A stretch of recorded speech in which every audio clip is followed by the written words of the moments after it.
Hello, this is Whispers in the Rain. Welcome to tonight's scary story reading. One to keep you company as the storm rolls in. Comment where you're listening from and what time it is where you are. Let the rain drown the noise of the outside world and let the darkness take over from here. The man in the vents. The apartment was the last listing Eliza visited that day and the cheapest.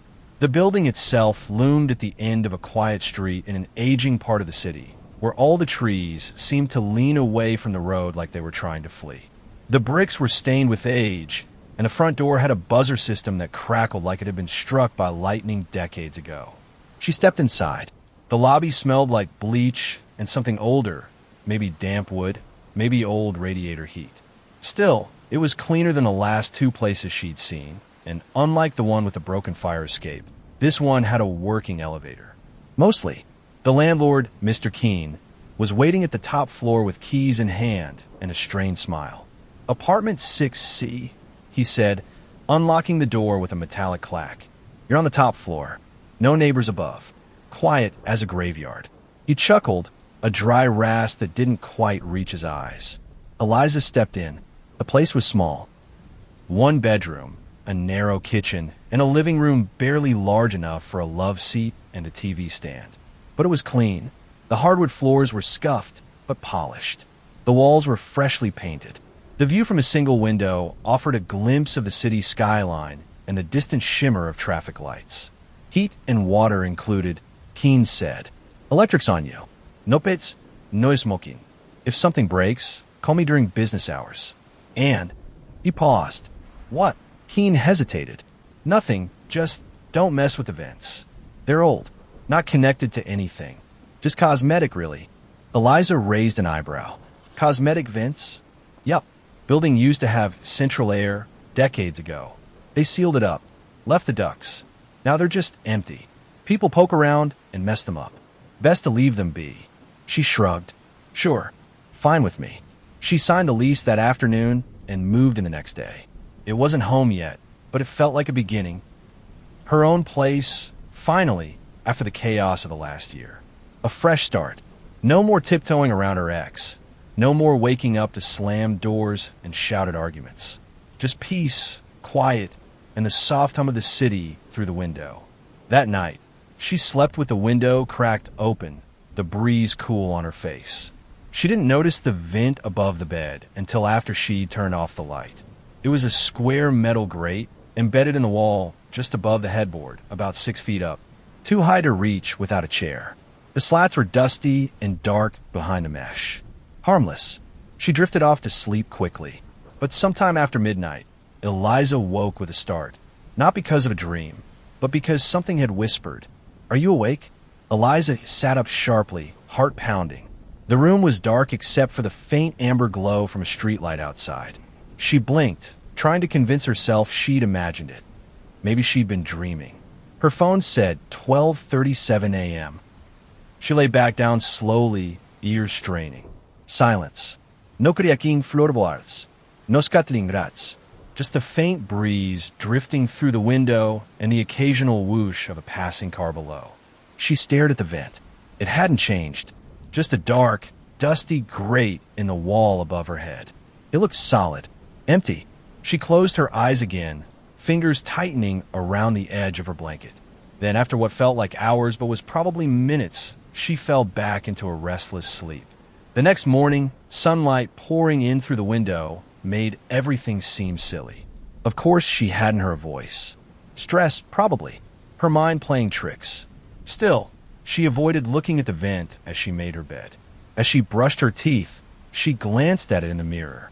It stared back, cold, silent, and different. By noon, she had mostly forgotten about it.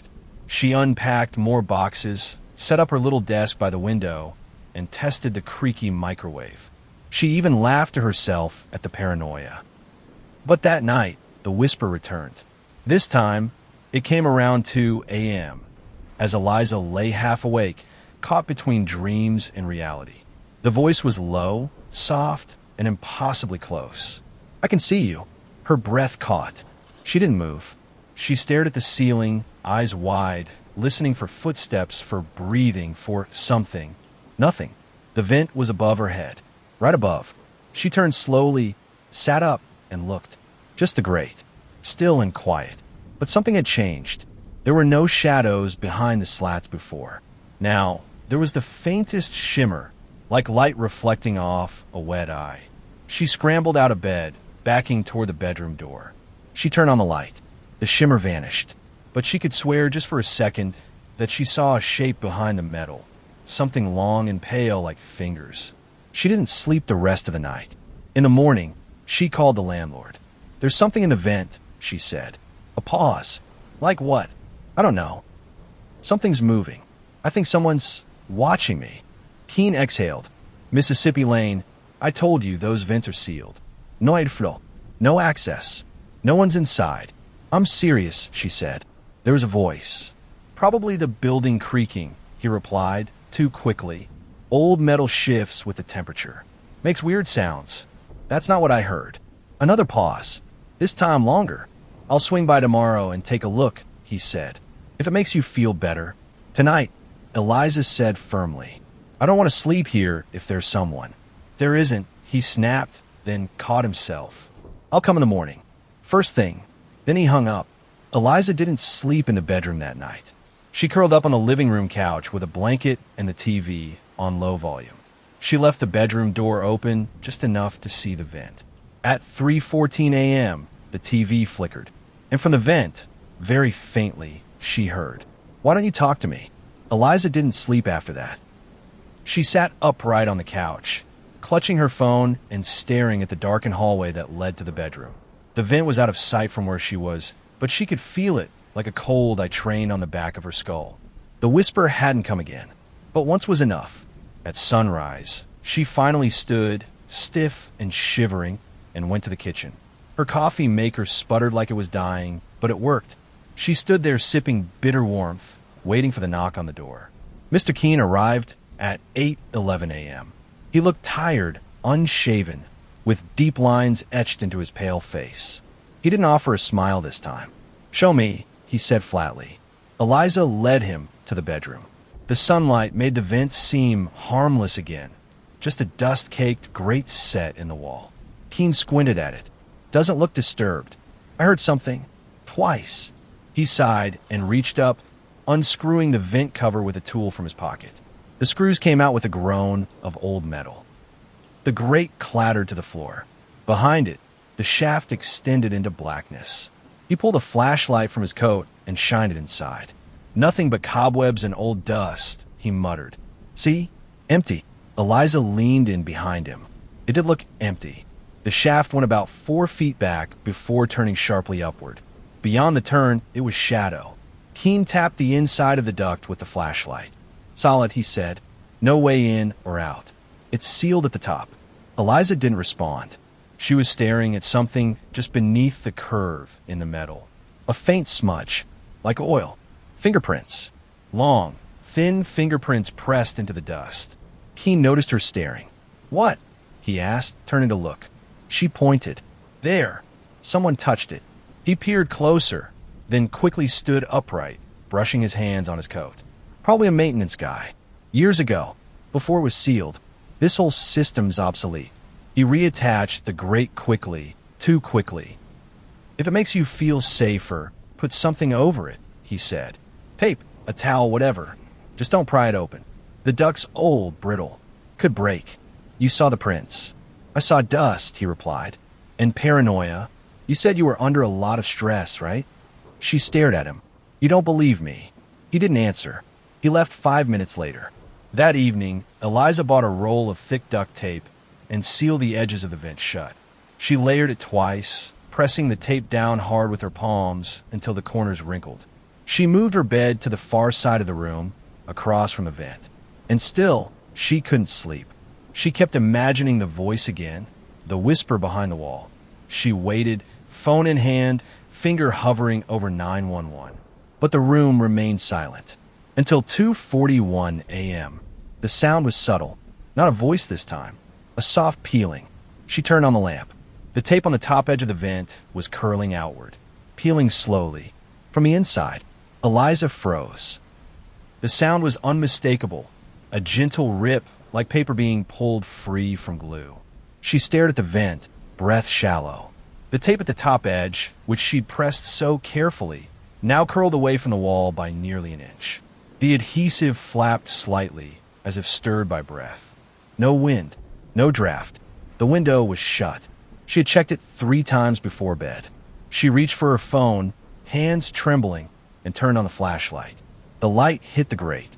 For a moment, she saw nothing. Then, behind the slats, a flicker of movement, like something retreating just out of view.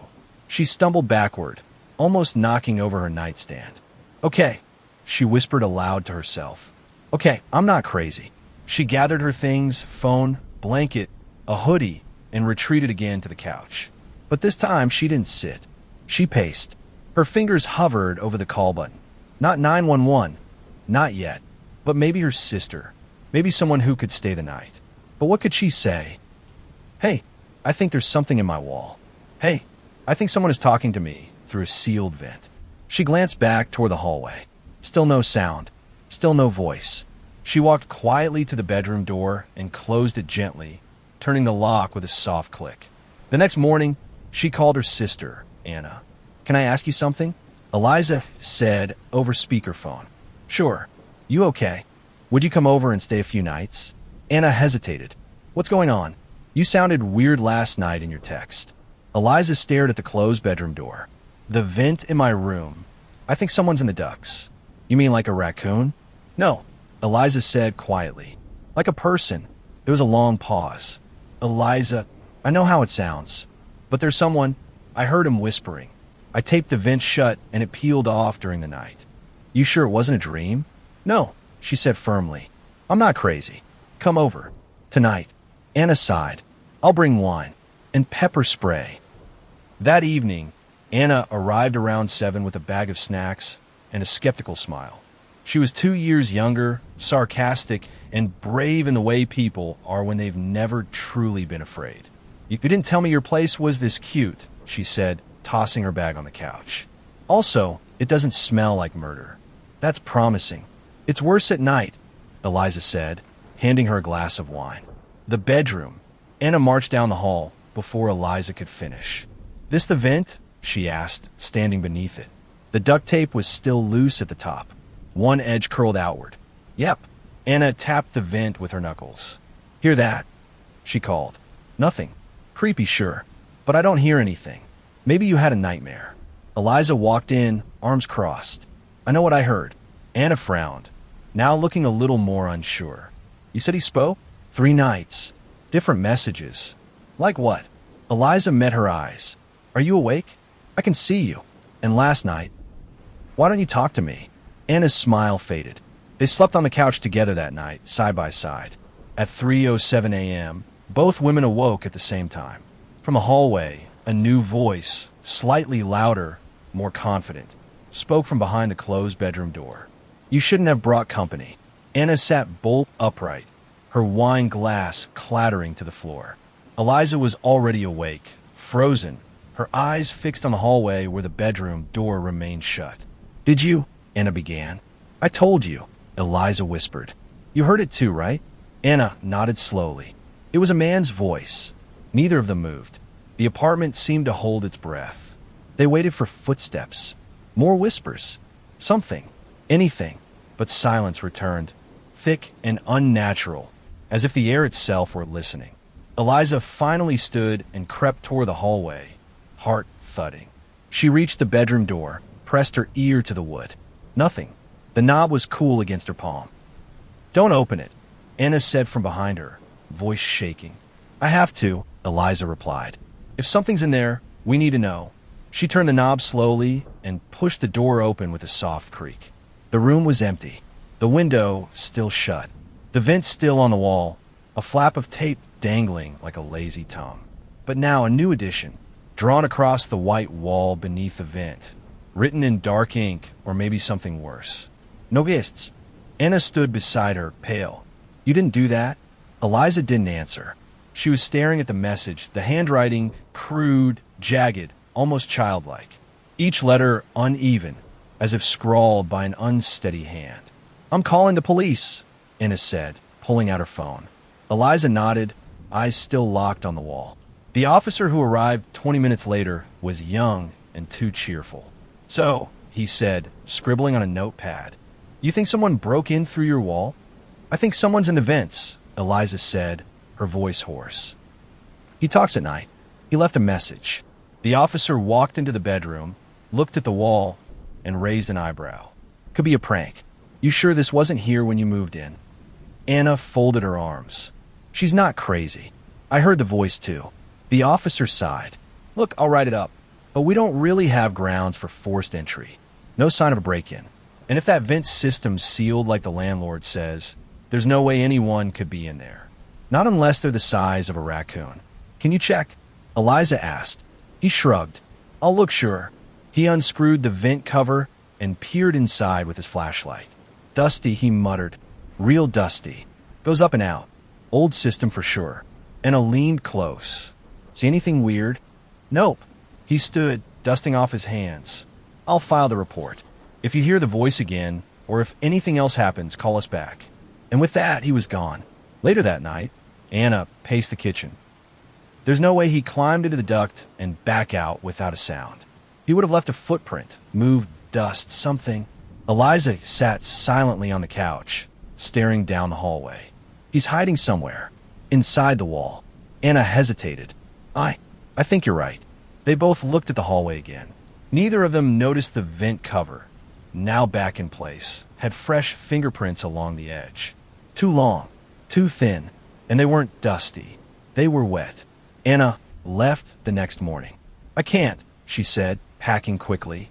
"I believe you, okay? I do. But I can't sleep here again. I didn't feel alone last night. It was like he was watching." Eliza finished. Anna nodded. "Maybe you should stay with me for a while. We can tell the landlord to fumigate or something. Say the ducks have rats." Eliza stared out the window, arms crossed. "He won't believe us. He already doesn't." Anna paused at the door. "Then you come with me. Just for a few days." Eliza shook her head. "If I leave, it'll keep going. I'll wonder what's happening every minute I'm gone. If he's there, if he's waiting. I need to know."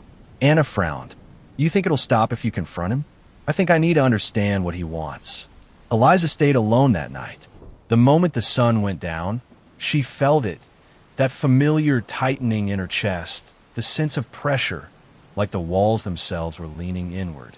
She left the bedroom door open, sat on the couch, and turned on every light in the apartment. She put on soft music to break the silence. It didn't help. By 1 a.m., the air had changed. Heavier.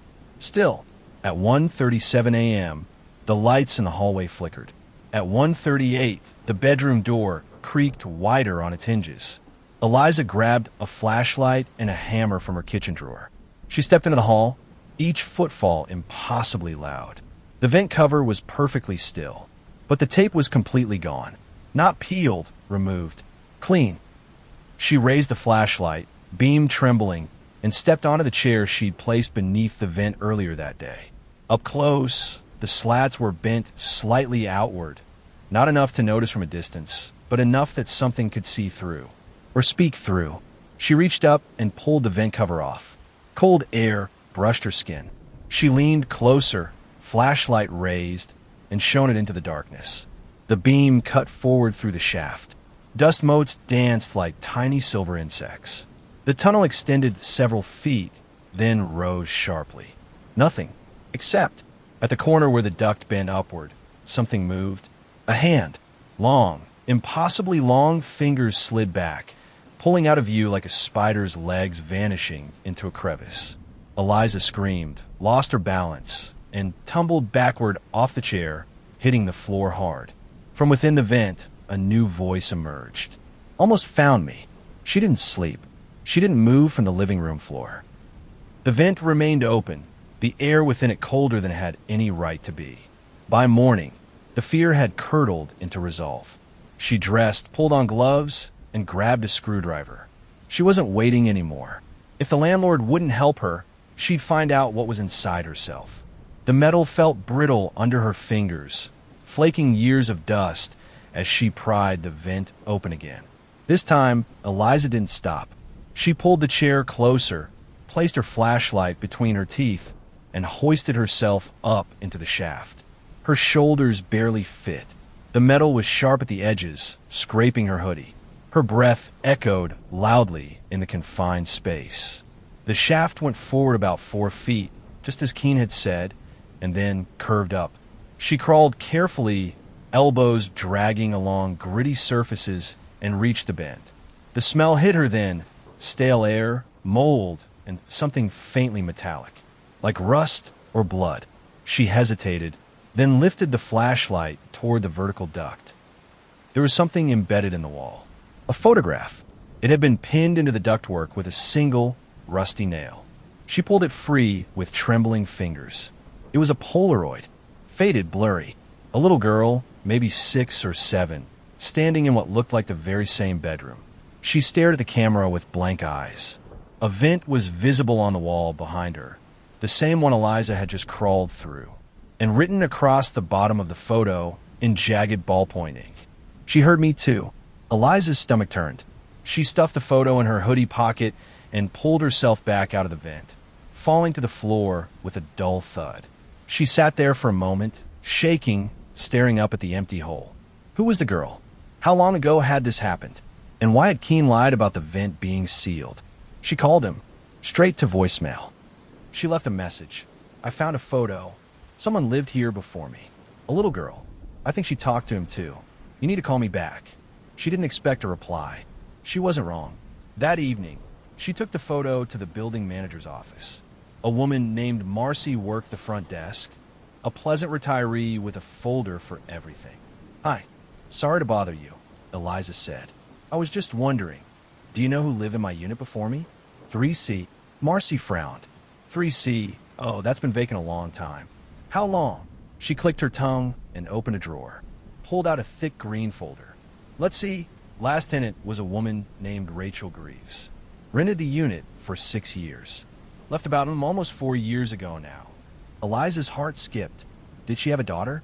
Not that I recall. Marcy said, flipping through forms. Wait, yes, there was a child. I remember because the maintenance man had to install window guards for her. Do you have any contact info? Marcy shook her head. No forwarding address. They left kind of suddenly. Didn't break lease or anything. Just moved out. Quietly. Eliza hesitated. Do you know if anything weird happened while they lived there? Marcy blinked. You mean like ghosts? Eliza didn't smile. Like someone in the walls. Marcy looked at her, mouth open as if to speak. But then she shook her head. No, dude, nothing like that. But her voice wasn't convincing. That night, Eliza didn't sleep in the living room. She sat in the bedroom, vent uncovered, flashlight in her lap, waiting. At 3:22 a.m., the whisper returned. You're getting closer, and then quieter. She screamed louder than you. The next morning, Eliza couldn't shake the sound of the whisper. Not just the words. She screamed louder than you, but the way they'd been spoken. Fondly, like a memory savored. She didn't leave the apartment. She couldn't. Something about stepping outside felt wrong, like she'd be abandoning a responsibility. Or worse, inviting something to follow her beyond these walls. Instead, she studied the photo again. The little girl had something in her hand. Eliza hadn't noticed before. In the lower corner of the image, obscured in shadow, was what looked like a doll. Its head was tilted, one eye missing, the mouth stitched into a crude, upside-down grin. Eliza scanned the image for clues. No timestamp, no date. But something about the peeling wallpaper and the pattern on the rug suggested the photo wasn't new. It felt like it belonged to another decade. She turned it over. In faint pencil, barely legible, someone had written a name. Kutta. By noon, she was back in the hallway vent. This time, she brought gloves, a small hand mirror, and her phone. She crawled in carefully and used the mirror to angle her flashlight upward into the vertical duct she hadn't yet climbed. What she saw made her stomach twist. Nails. Rusty nails, dozens of them. Driven into the walls of the vent above, sticking out like thorns. A warning, a barrier, or a trap. And beyond them, just visible past the crude curtain of metal points, something moved. Not clearly, but enough. A shifting of shadow. A scrape. A low, wet breath. She slid back out of the vent, hands shaking, heart hammering. Back in the bedroom, she pulled the dresser in front of the opening. But that night, the voice returned. Louder now, confident. The walls are full of names.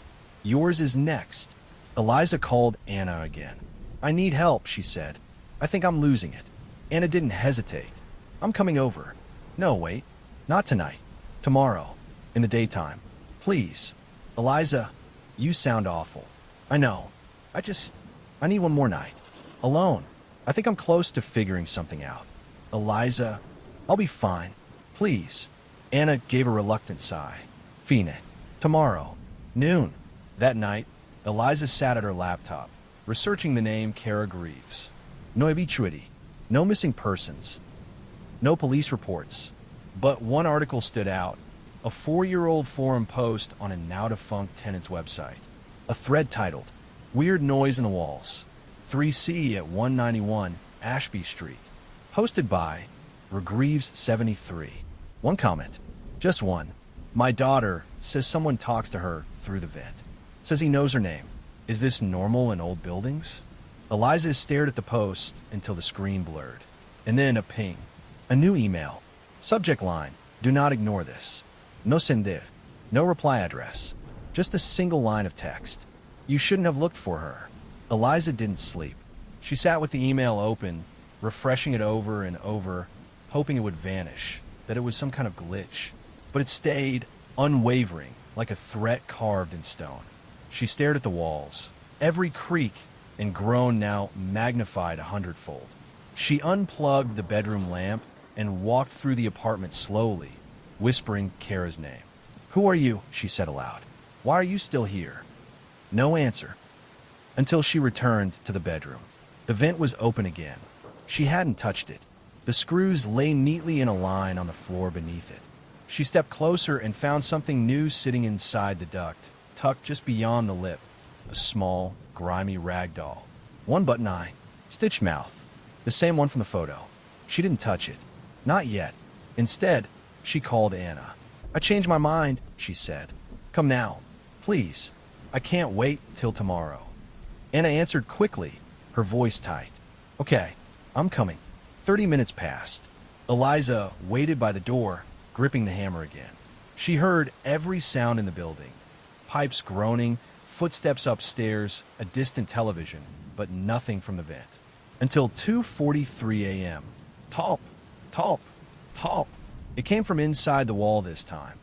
Not the vent. Lower, closer to the floor. She got down on her hands and knees and pressed her ear to the drywall beneath the vent. A whisper slid through like smoke under a locked door. She lived in here.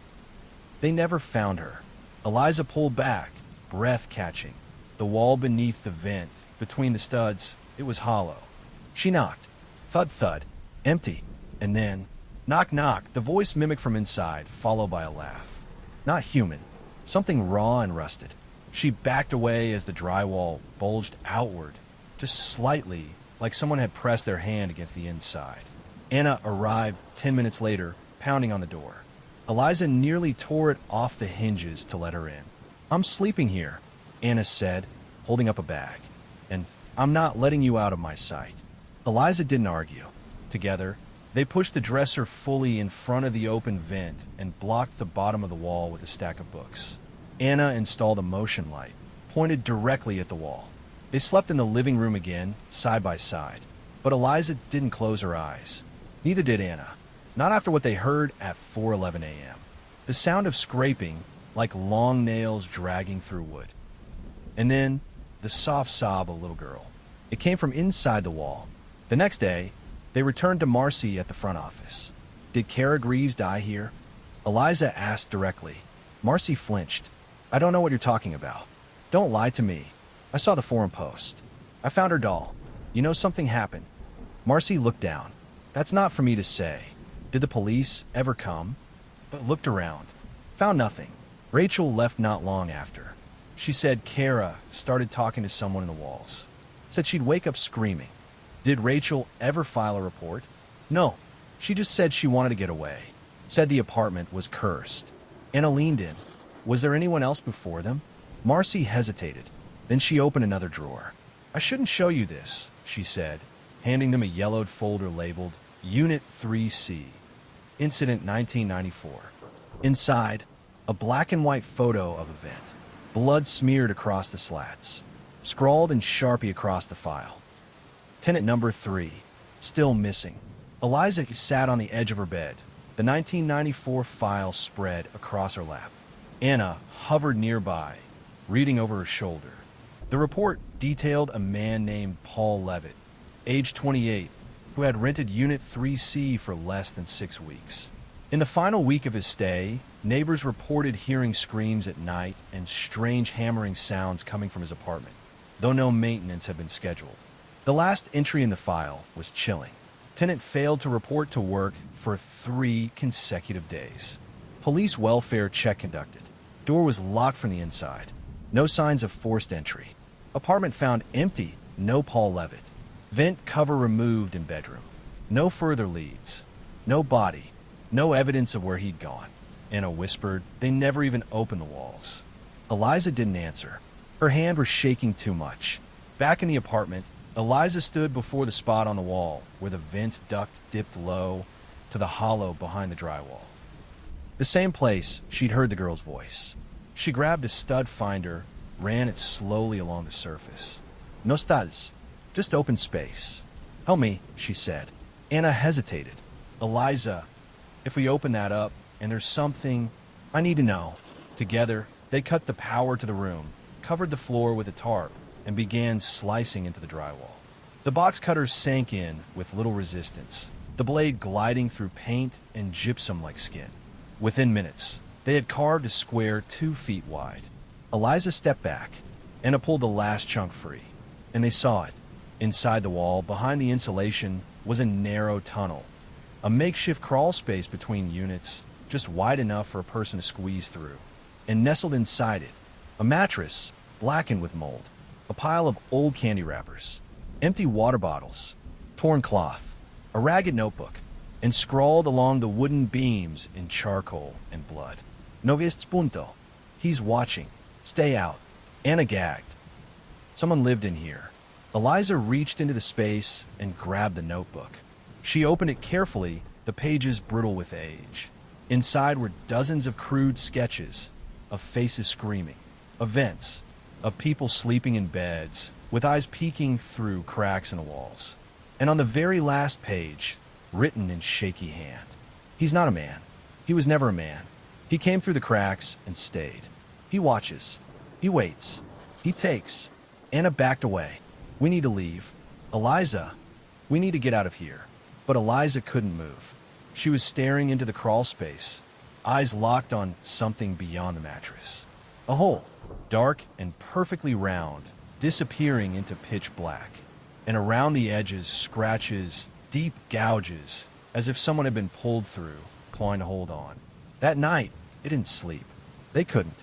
The sound started again, louder now, crawling, dragging, breathing. The vent cover they had nailed shut rattled. At 3:06 a.m., the power went out. In the darkness, the voice returned. Not a whisper anymore. "You open the door. Now you stay." And then from the wall, sobbing, a child's voice. "Please don't let him take me again." The apartment was cold. Not just unheated, cold like the chill that settles inside a grave. Eliza stood frozen, staring at the dark crawl space behind the torn drywall. The hole beyond the mattress seemed to breathe, exhaling rot and dampness. Anna slammed the panel shut and dragged the dresser in front of it. "Eliza," she said, voice shaking, "we need to get out. Now." "I can't," Eliza said, clutching the notebook. "Not yet." Anna grabbed her shoulders. "Are you listening to yourself? There's something living in your walls. Someone, and we just found where it sleeps." Eliza nodded slowly. "But it's not someone. Not anymore." She flipped to the first page of the notebook. There in red ink were names. 4 of them. Kara Gudivs, Paul Levitt, Jeremy Haskins, Madison Weller. Each had a date beside it, each 1 year apart. And below them, scrawled in frantic, uneven lettering. They heard him. That's why they're gone. Eliza spent the rest of the night piecing together everything she could. She searched archives, local news clippings, city property records. Jeremy Haskins had been an art student who'd lived in 3C in 1982. Disappeared without a trace. Madison Weller, a nurse, had filed a complaint in 1971 about noises inside her floor. She went missing 4 months later. They had all lived in Unit 3C. They had all complained about sounds. Each time, the building changed ownership shortly after. The records reset. The paper trail thinned. This thing, Eliza whispered to herself, it's older than this building. Anna paced. So what now? You want to confront it? What were we even talking about? A ghost? A serial squatter? Some demon? Eliza looked at her, eyes glassy with exhaustion. I think it wants people to hear it. Anna blinked. What? So it can come out. They spent the next day preparing. Anna wanted to leave, begged her, but Eliza insisted on staying one more night. She needed to try something. She found an old baby monitor at a thrift store, placed one end in the vent, and kept the receiver beside her bed. She left out an offering, Kara's doll, the old photo, and a piece of bread slathered with honey. Something sweet, she whispered, to make you speak. At midnight, they waited in silence. The monitor crackled. A low hum. Static. Then, a voice. She tasted like the dark. Anna grabbed Eliza's hand. The monitor hissed again. You smell like her. She screamed when I peeled her open. Eliza stood. She walked slowly to the vent. Why us? She asked. Silence. Then, because you listen. And behind her, Anna screamed. Eliza Spoon. Anna was standing in the hallway, staring into the bathroom mirror. The words, "You're next," had appeared, fogged into the glass. They hadn't run the shower. The air was still and dry. Eliza grabbed her friend's arm. That's it. We're done. I'm burning the damn wall. No, I'm not whispered. It won't work. He's not on the wall anymore. Eliza stared at her. What do you mean? Anna's eyes darted toward the hallway. He's in the floor. And then, without another word, the hallway vent exploded outward, and a long, skeletal hand dragged Anna off her feet. Anna vanished in a blink. One moment she was beside Eliza, wide-eyed, breathless, and the next she was gone, pulled into the black hole beneath the hallway vent. The air filled with dust and a rotting, coppery smell that made Eliza gag. She dropped to her knees and screamed, Anna! Silence. Then a voice whispered back, not Anna's, his. She screamed, prettier than you. Eliza reached into the vent blindly, arms scraping metal, blood smearing across her knuckles as she groped through the duct. Nothing, just cold air and the lingering, greasy sensation of being watched. She pulled back and stared at the torn drywall. The tunnel behind the insulation still waited, mouth open, dark and patient. The place where he lived. She didn't think. She grabbed the flashlight, duct taped a kitchen knife to the handle, and crawled inside. The tunnel narrowed quickly, forcing her on her elbows. The smell was overwhelming. Damp, mold, sweat, rot. The mattress sagged beneath her as she passed it. She kicked aside bottles and bones. Yes, bones. Small animal. And not all of them. The tunnel sloped downward slightly, twisting behind the wall into a cavity that ran beneath the floorboards. She kept moving, heart hammering, hands trembling. The knife scraped against something hard. She flashed her light. A child's shoe. Tiny. Purple. The name Kara was written on the insole in faded marker. Eliza whispered the girl's name. From the dark ahead, something laughed. She reached the end of the tunnel and found another hatch. A wooden board, partially rotten, nailed into place at an angle. She pushed it open and slid through. She emerged into a hidden chamber beneath the apartment, between floors. It was maybe 6 feet wide, barely high enough to crouch, and it reeked of death. Old insulation hung like skin from the rafters. The walls were scrawled with finger paint symbols and crude faces gouged in charcoal. And in the center sat Anna. She was alive, but barely. Duct tape covered her mouth. Her eyes widened when she saw Eliza. She was tied to an old radiator, rusted bolts embedded into the floor. Rope it into her wrists. Eliza ran to her, sawing at the restraints with the taped knife. It's okay, she whispered. I've got you. Then something clanked behind her. A low creak, like a body shifting across the ceiling. She turned. And she saw him. He was long, too long, a figure of jointless limbs and paper-thin skin stretched over bone, face wrapped in gauze, eyes black holes that reflected nothing. He crawled along the wall like a spider, head rotating slowly toward her, mouth opening wide, revealing nothing but wet, glistening dark. Not a man. Never a man. Something older. Hungrier. He whispered in Anna's voice. "Don't leave me." Eliza screamed and lunged forward, dragging Anna with all her strength. The thing shrieked, high and wet, like air forced through broken glass. Its limbs stretched after them, fingertips cracking and reforming mid-reach. Eliza shoved Anna back through the hatch. Then she turned and lit the match. She'd soaked the mattress in lighter fluid the night before, just in case. She dropped the match. The chamber howled. Flames raced up the walls, licking the thing's pale skin. It didn't scream. It laughed, even as the fire consumed it. Eliza scrambled out behind Anna, the crawl space filling with smoke and heat. Boards cracked. Nails screamed from their moorings. They collapsed onto the apartment floor, coughing, gasping. Fire alarms howled. Smoke billowed from the vent. Anna grabbed Eliza's hand. "Did we kill it?" Eliza stared into the flickering shadows curling from the hole. She wanted to say yes. She wanted to believe it. But all she said was, "We listened. That's how it got in. And there's always someone listening." The fire gutted Unit 3C. By the time the fire trucks arrived, flames had chewed through the walls behind the bedroom, exposing the hollow space where the man in the vent had nested. The mattress was ash. The crawl space, black and bone. The scent of scorched rot hung in the air for hours. Anna and Eliza sat outside on the curb, wrapped in wool blankets. Paramedics checked their vitals, but they barely spoke. Elisa Ihon. She couldn't stop shivering. A firefighter approached her, holding the notebook, half-charred but still intact. "Found this in a sealed space behind the drywall. You know anything about it?" Eliza took it, fingers trembling. She nodded once. Then she turned to Anna. "We should leave," she said. Anna didn't argue. They moved into a hotel that night, a small room with beige wallpaper and humming air vents they refused to turn on. Eliza didn't sleep. She sat by the window, staring at the blank wall across the room, listening, waiting. By morning, her phone buzzed, an unknown number. She didn't answer. It rang again an hour later, and then again. When she finally answered, no one spoke. Only static.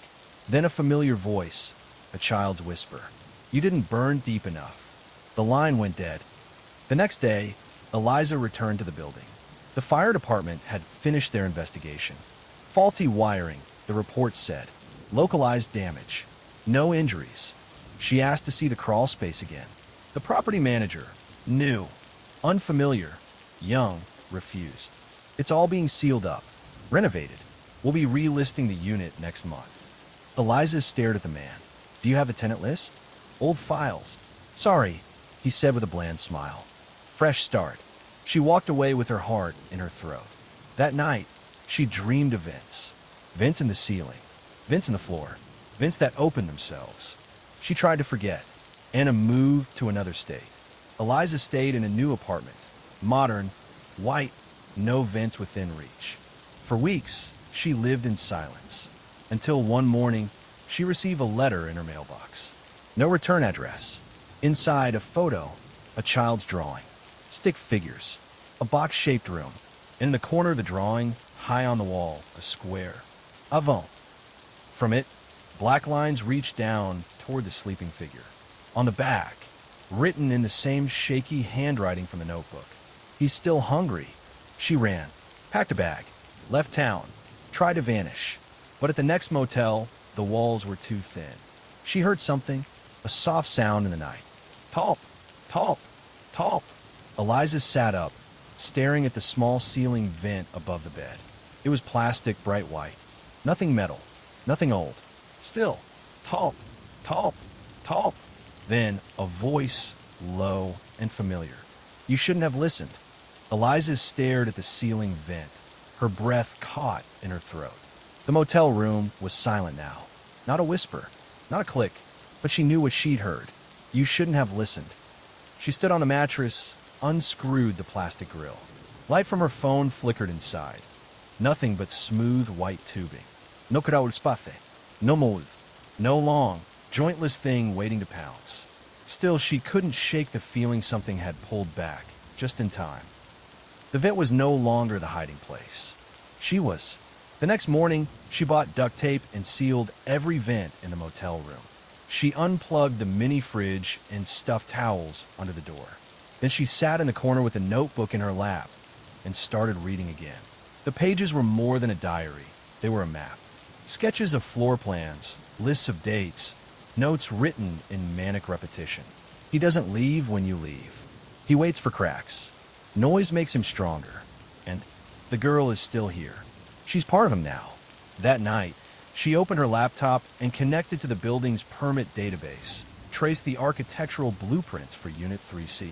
The crawlspace hadn't existed in the original design. It had been added somewhere between 1965 and 1967. No records of why.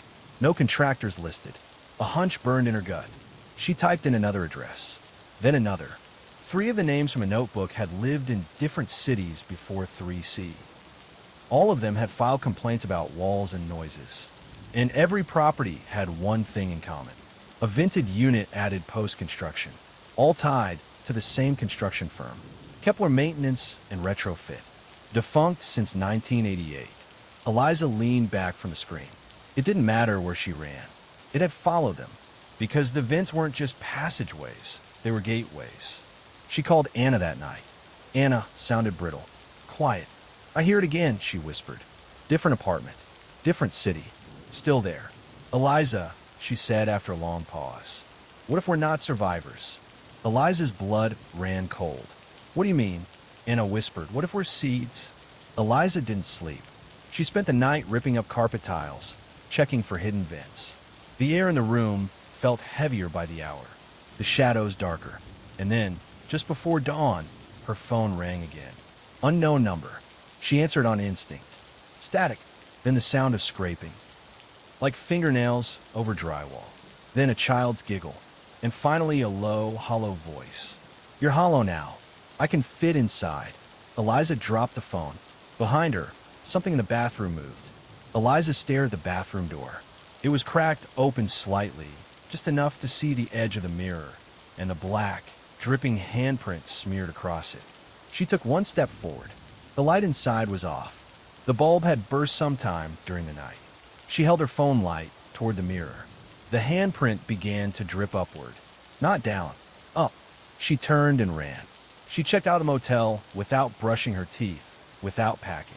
She didn't care about the deposit. She left the room sealed tight with tape, all the vents covered, left it like a tomb. By nightfall, she was driving west. No plan, no destination. Just away. But she knew better. You couldn't drive away from something that lived in space itself. Between the walls, behind the drywall, under the floor. A thing that crawled through ducts like veins.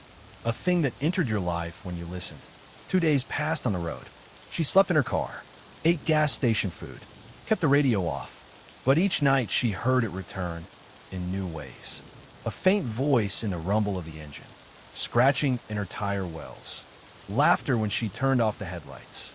And every time she checked her rearview mirror, she saw, just for a moment, a dark shape in the back seat, mouth wide, eyes empty, whispering, "You brought me with you." On the third night, she pulled off at a roadside motel. An old one, a single story of 8 rooms. No vents, no shared walls, concrete and cinder block. She asked for the most isolated room. Paid in cash. The woman behind the desk stared at her too long. You running from something? The woman asked. Eliza hesitated.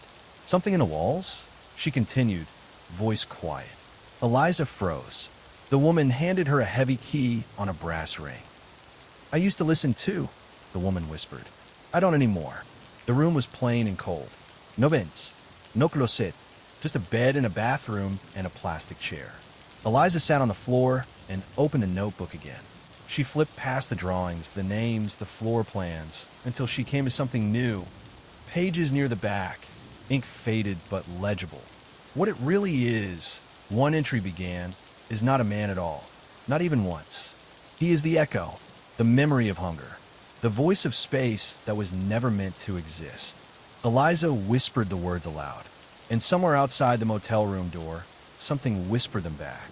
She jumped up and pressed herself against the door. Silence. Then a soft rustle, as though something long and dry was dragging itself across the gravel. The doorknob twitched. Just once. She backed away slowly, breath shallow. She knew better now. This thing didn't need Vince. Vince were just its way in. Now it had her.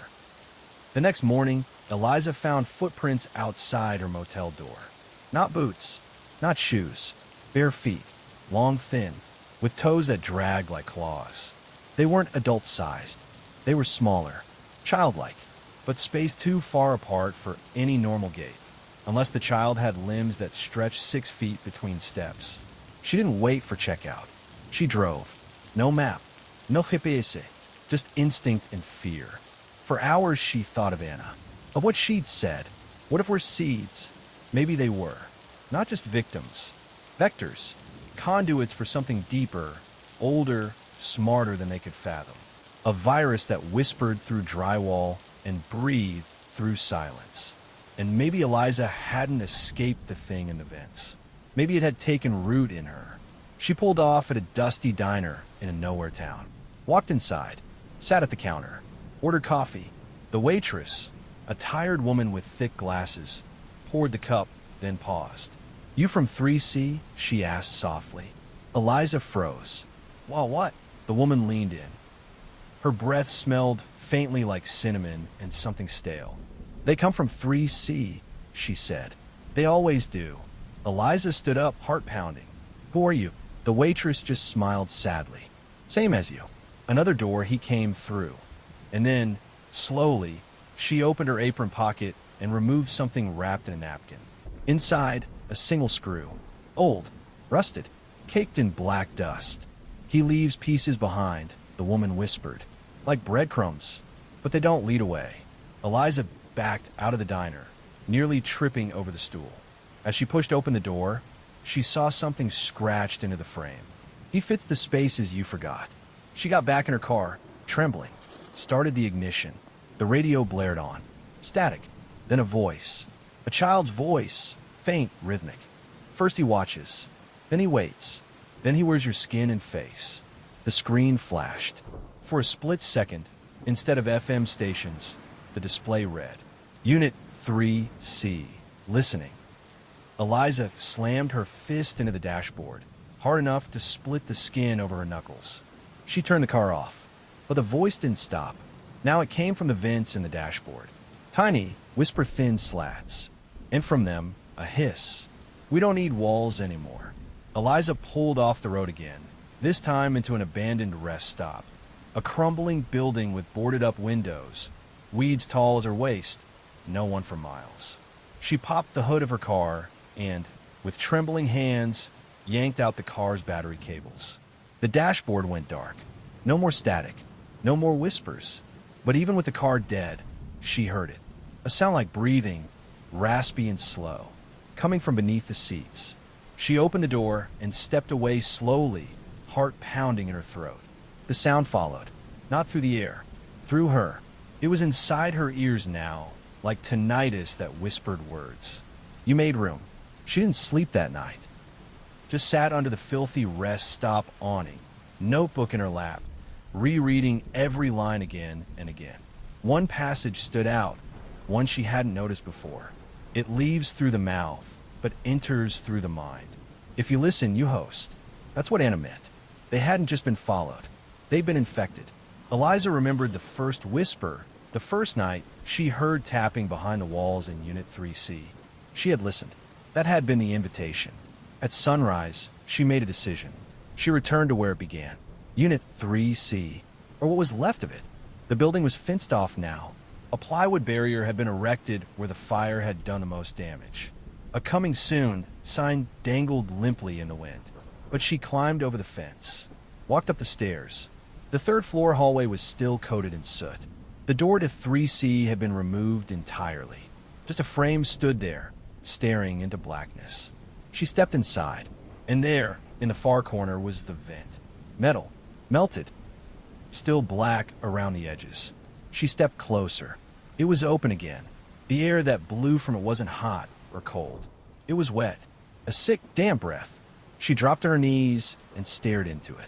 For the first time, she didn't feel fear. She felt familiarity, as if the space behind the vent was waiting not to hurt her, but to complete her. She reached in. The metal cut her arms. Something touched her fingers. Long, thin. It didn't grab. It just held. A greeting. A welcome. Then it pulled. And she did not resist. The pull was gentle, almost loving. Eliza's arms slid deeper into the vent until her shoulders pressed against the warped edges of the opening. She could hear it breathing now from both sides of the wall. Her and the thing behind it.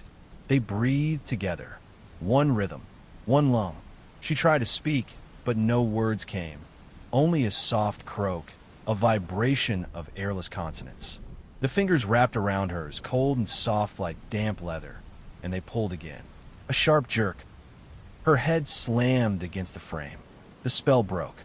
She screamed, yanked herself backward, and fell hard onto the floor. The thing in the vent didn't follow, but the breathing, it stayed. Not just in the air, in her lungs. She coughed, deep, raw, like pulling up splinters, and spat on the scorched floor. The blood was black, and inside it something moved, tiny, wriggling. She scrambled back, gasping, clutching the notebook like a shield. She wasn't just a host anymore. She was changing. In a daze, she fled the apartment, down the ruined hallway, past the scorched exit, back into the blinding daylight. The world outside felt wrong. Too sharp, too bright. Every sound pierced her skull like nails. Birdsong sounded like screams, the wind like whispering laughter. She pressed her palms over her ears and sobbed. No matter how far she ran, it would still be with her, because it had entered the only place left, her head. She checked into a roadside clinic later that day, claiming she had tinnitus and hallucinations. The doctor ran basic tests, asked meaningless questions. He didn't believe her. Of course he didn't. But when he checked her ears, he paused. He leaned closer, tilted her head, frowned. "There's something," he muttered. He reached for a scope, then froze. From inside her ear, they both heard it. "Talp, talp, talp." He stepped back quickly.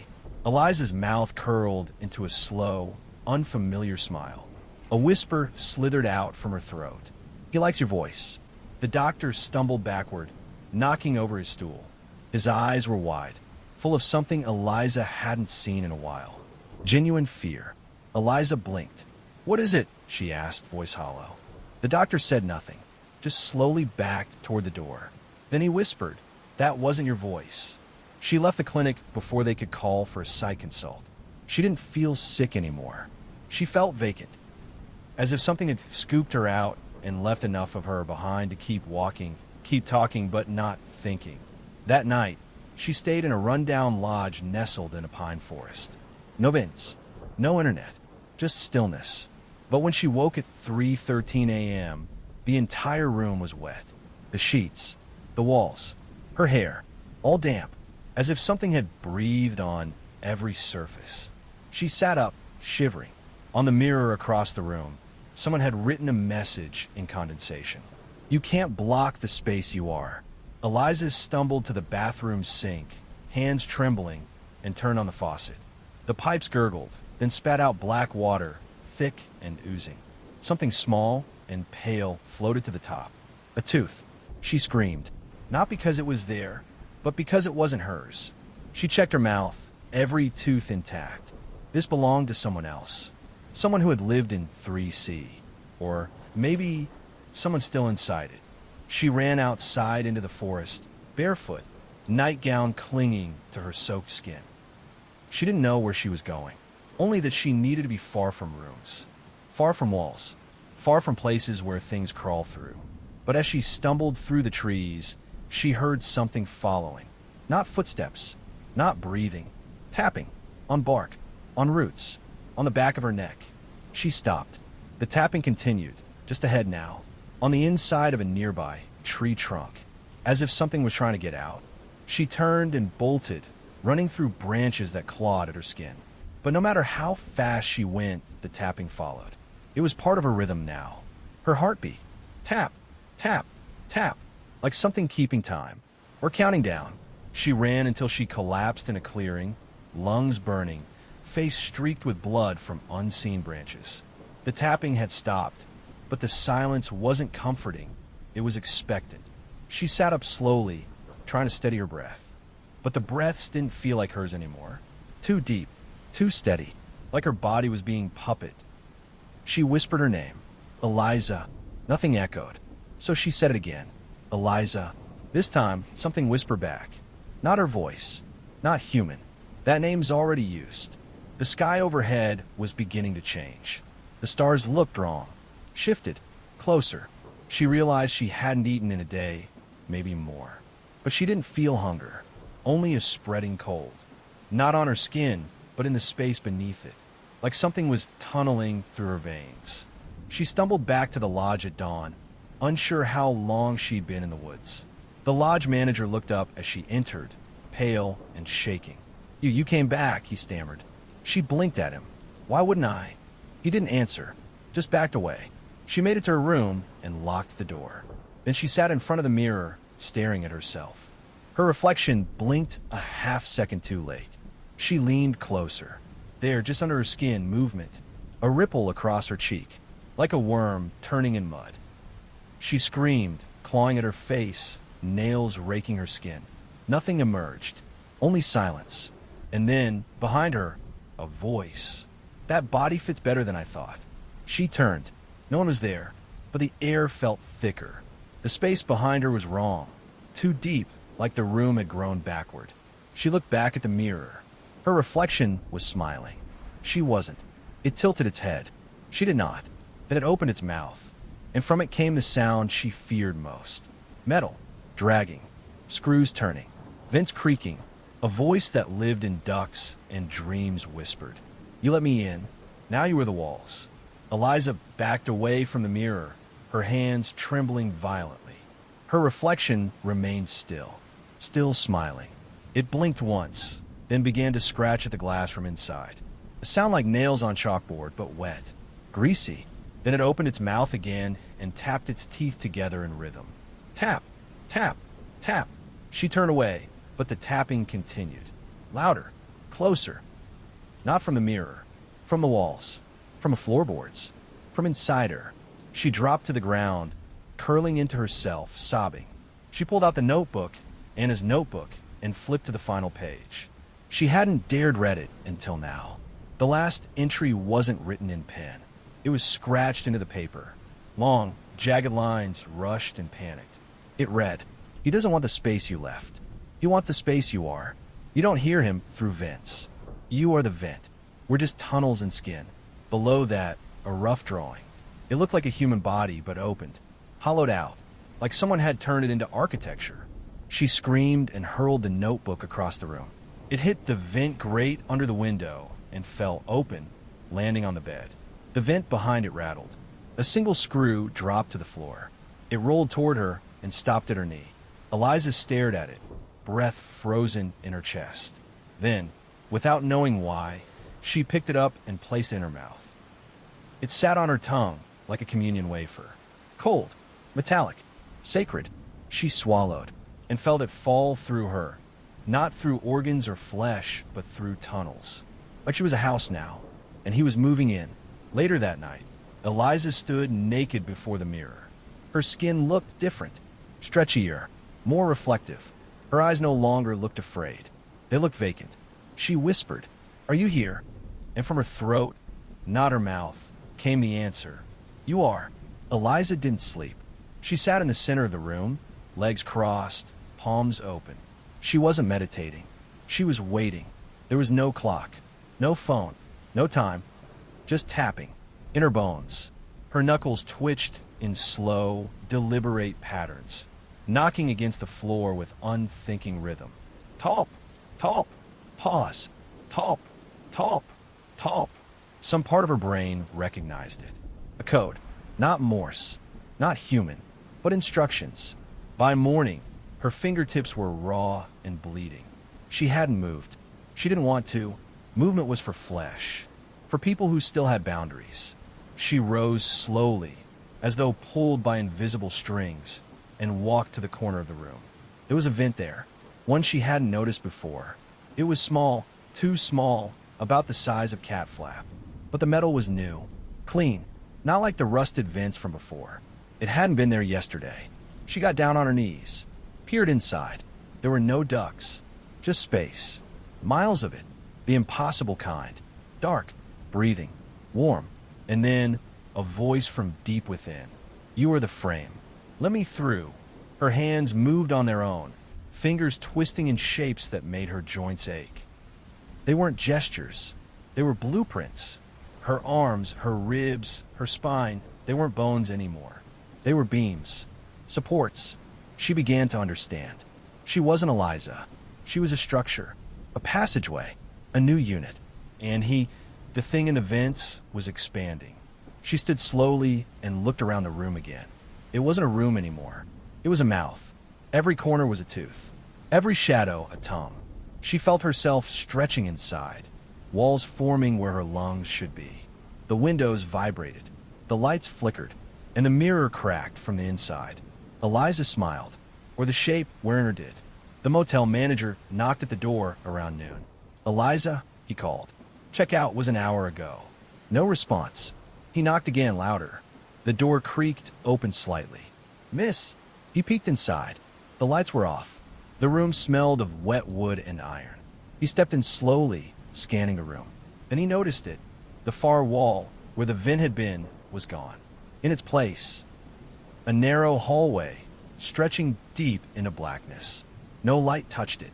It hadn't been there yesterday, and Eliza was nowhere to be seen.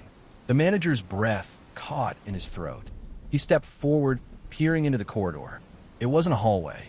Not really. The angles were wrong. The corners folded inward, like the inside of a shell. He reached for his phone, trying to call someone, anyone. No signal. Then he heard it. Talp, talp, talp, from deep within the dark corridor. He backed away, but before he could turn, the door slammed shut behind him. The hallway breathed. Eliza, if that was still her name, was far beyond the hallway now. She moved without walking. She spread. She whispered through materials. The thing inside her had found a way to evolve. It no longer needed vents to move. People were vents now. She sat cross-legged at the center of a place that should not exist. Walls pulsed. Pipes hissed. But there were no buildings. This was a world underneath. The foundation beneath the foundation.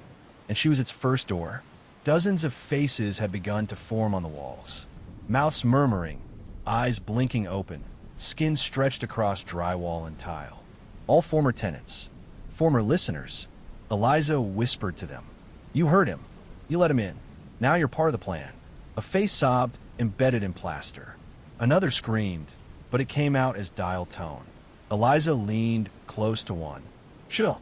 The structure is almost complete." From above, the ceiling split. Something began to lower itself down. Something tall, wrongly jointed, shaped like a man, but bending like air. And it was smiling. The figure that descended from the ceiling wasn't using gravity. It unfolded, like paper creased in reverse. Each limb straightened wrong. First sideways, then up, then forward, as if space was merely a suggestion to it. Its face was human-shaped, but completely smooth, like wet concrete before a scream. And yet it smiled, or something beneath it did. The room hummed. The walls trembled. The faces embedded in plaster began to weep, some silently, some rhythmically. "Talp, talp, talp." Eliza bowed, not in fear, in reverence. The thing stepped toward her, soundlessly, and extended its fingers, long and thin like stretched wax. It placed them on either side of her head. Eliza didn't flinch. A cold, echoing tone filled her mind, like a dial-up modem praying. And then an image. A floor plan. Not just of a building. Not just of the motel. But of the world. And every vent, every pipe, every crawl space was connected. Eliza was a switchboard, and the call had been answered. Words formed in her mind. Not spoken, but pressed into thought like blueprints burned into wet cement.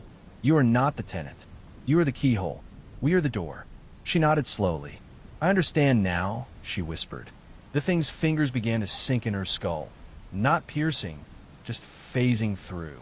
It was reading her memories, rewriting her spaces, reconfiguring her mind into a passageway. It wasn't possession. It was repurposing.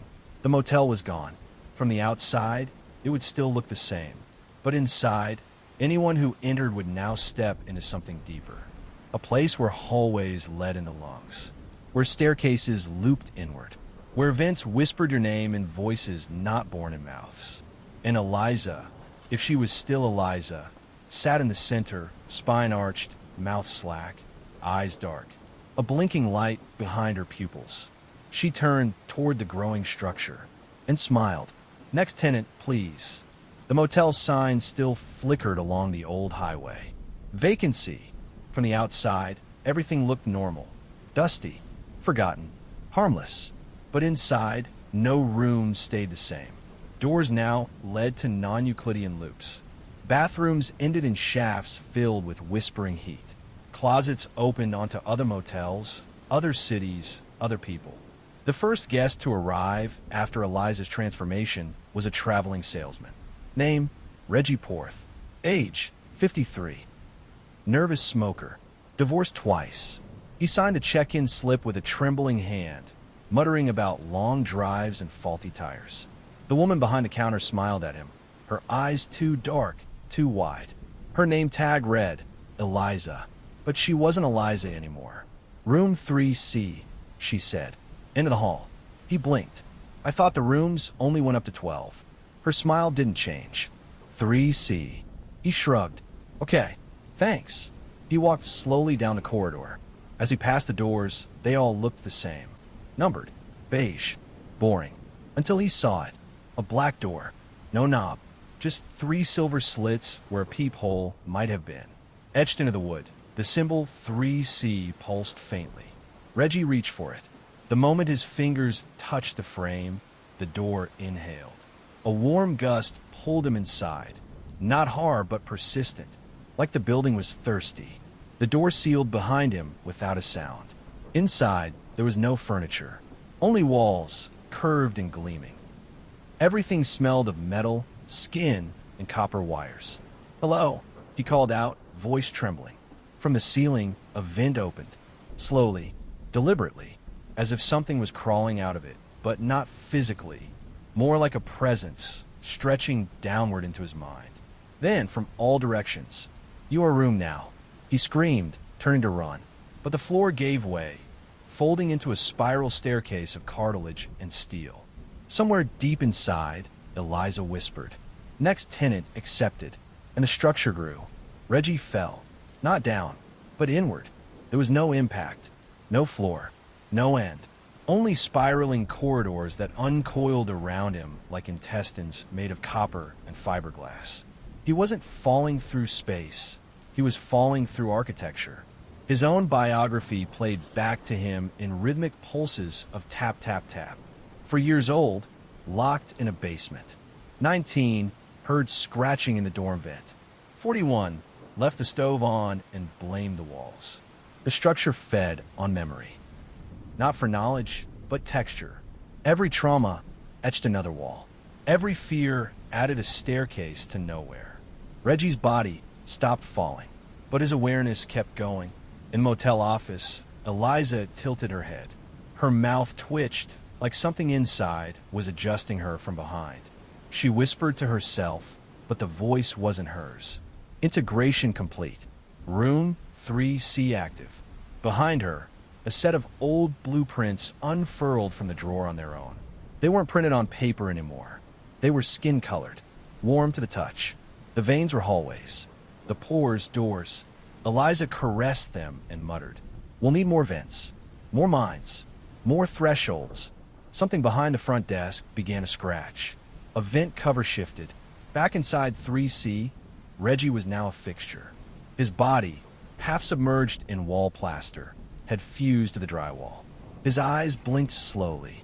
His mouth moved, but only air came out. Warm, filtered vent air. If someone stepped close, they'd hear him whisper, "Don't open the ducts." He uses your breath to find the latch. But no one was there. Only Eliza, watching through unseen conduits. Reggie was no longer a man.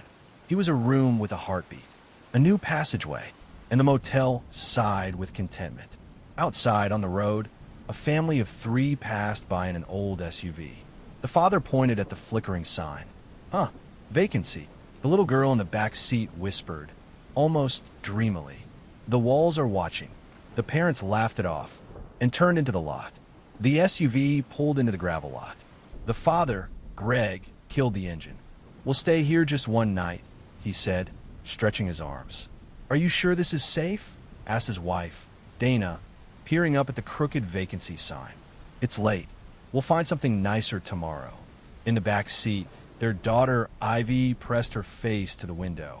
She was staring at the second floor, at a window where a figure stood motionless. Thin, wrongly proportioned, watching. No one else saw it. The family stepped into the office. A small bell dinged as the door opened. Behind the desk, Eliza stood still as a wax doll. Her smile didn't quite reach her eyes, which were too black to reflect the light. We need a room, Greg said. One night, Dana added, holding Ivy's hand tight. Eliza didn't move. She just slid a key across the counter. Room 7A. The metal tag was warm to the touch. Ivy stared at it, then at Eliza, and whispered, She's not a person. No one acknowledged her. Eliza's smile widened, and she tapped one long fingernail against the desk. Top, top, top. They reached room 7A as the wind picked up. The hallway lights flickered.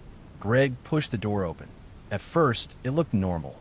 2 beds, faded carpet, a TV bolted to a dresser. But the smell was off, like damp earth and old circuits. Ivy, you sleep between us tonight, Dana said quickly. She was already regretting stopping here. They set down their bags. The bathroom light wouldn't turn on. The mirror was fogged, though no one had used the shower, and the vent above the bed breathed. That night, Ivy didn't sleep. She stared at the vent. The slats flexed ever so slightly, like lips whispering through teeth. A voice trickled through the ducts, so faint it was barely sound. Don't move. Don't breathe. Don't be a door. Her tiny hand gripped her mother's shirt. Dana shifted in her sleep. From a closet came a second voice. She's already part wall. Ivy sat up slowly. Her shadow didn't follow her. It remained lying down. Ivy's shadow lay on a mattress, breathing faintly. Its chest rose and fell in time with her parents' sleep. But Ivy was upright, awake, separate. She turned toward the closet. The door was closed, but the edges rippled like soft fabric. Mom, she whispered. No response. Dad. He groaned faintly, but didn't stir. Ivy slid out from under the covers.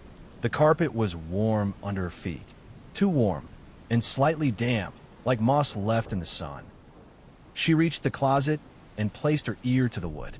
A soft scraping inside. Then, Ivy, a whisper. Soft. Wrong. The closet opened slowly on its own. But instead of clothing or hangers, there was a shaft, dimly lit, slanting downward. The walls pulsed. It looked like a vent, but big enough for a child. Something within it smiled without form. She felt it in her chest, a grin that wasn't a shape, but a sensation. You see, that makes you mine. She backed away, but the floor rolled forward, guiding her feet back toward the opening. Ivy, came Dana's voice, sharp and scared. The closet snapped shut. Ivy turned and saw her mother awake, reaching for her. But her hands passed through Ivy like smoke. From Dana's point of view, Ivy was still sleeping soundly between them. But something was off. She couldn't wake her. Ivy's skin felt cold, too smooth, like polished marble. Her eyelids fluttered, but her eyes rolled white. Greg stirred and groaned. What's wrong? Dana shook him. It's Ivy. She's not waking up. I think she's... Greg sat up, but Ivy was gone. Just her impression remained on the sheets. The vent above the bed twitched, slats dripping something dark and warm. Dana screamed.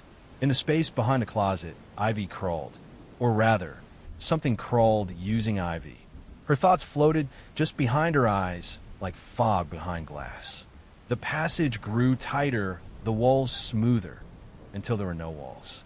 Only throat. The hotel was swallowing her. Yet something in her resisted. A small, flickering self. She whispered to herself, I'm not a room. I'm not a vent. I'm not a wall. The structure didn't like that. It shuddered, and something ahead of her opened a door that wasn't supposed to exist. Ivy crawled deeper into the structure, not by choice, but because the passage had become her only direction. There were no choices here, only corridors made of pulse and pressure.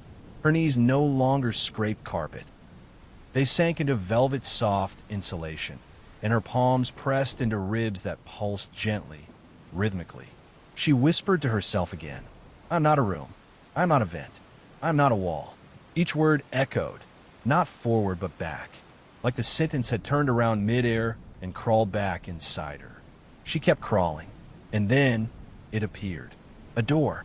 It stood impossibly within the passage. A real wooden door, unmarked, scuffed, and faintly glowing at the seams. Light spilled from beneath it, not bright but sickly. Pale green, the kind of light that made you remember things you hadn't lived. She reached out. As her fingers touched the knob, a voice flooded the air around her. No exits. You are hallway now. Ivy grit her teeth. Then I'll be the broken one. She turned the knob. The light swallowed her. In the motel room, Dana screamed Ivy's name again and again. Greg had turned on all the lights, but the room was shifting subtly. The furniture kept moving when he looked away. The door to the hallway refused to open. The bathroom was gone. In its place, a wall of pale, soft material, breathing slightly. Dana was on the floor, pounding on the walls. Ivy, she cried. Ivy. From above, the vent opened. Not with a creak, with a whimper. From the darkness inside, Ivy's voice whispered back. I'm not gone, but I'm not only me anymore. Inside the green room, Ivy stood, alone. Before her were thousands of monitors, each displaying a different hallway, vent, crawl space, or motel room. Some were her motel, others weren't. Different cities, different languages, different architectures, but all connected, all watching. At the center of the monitors sat a figure, shapeless, almost too much to see at once.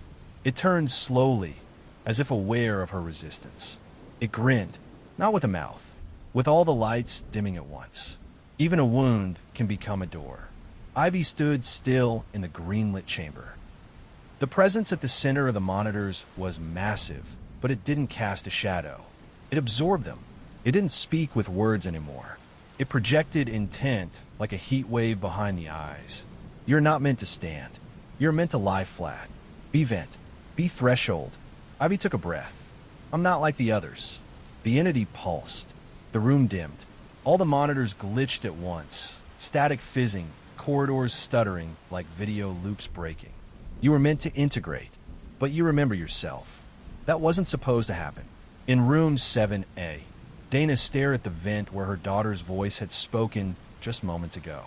Now there was nothing but silence. Greg had stopped moving entirely.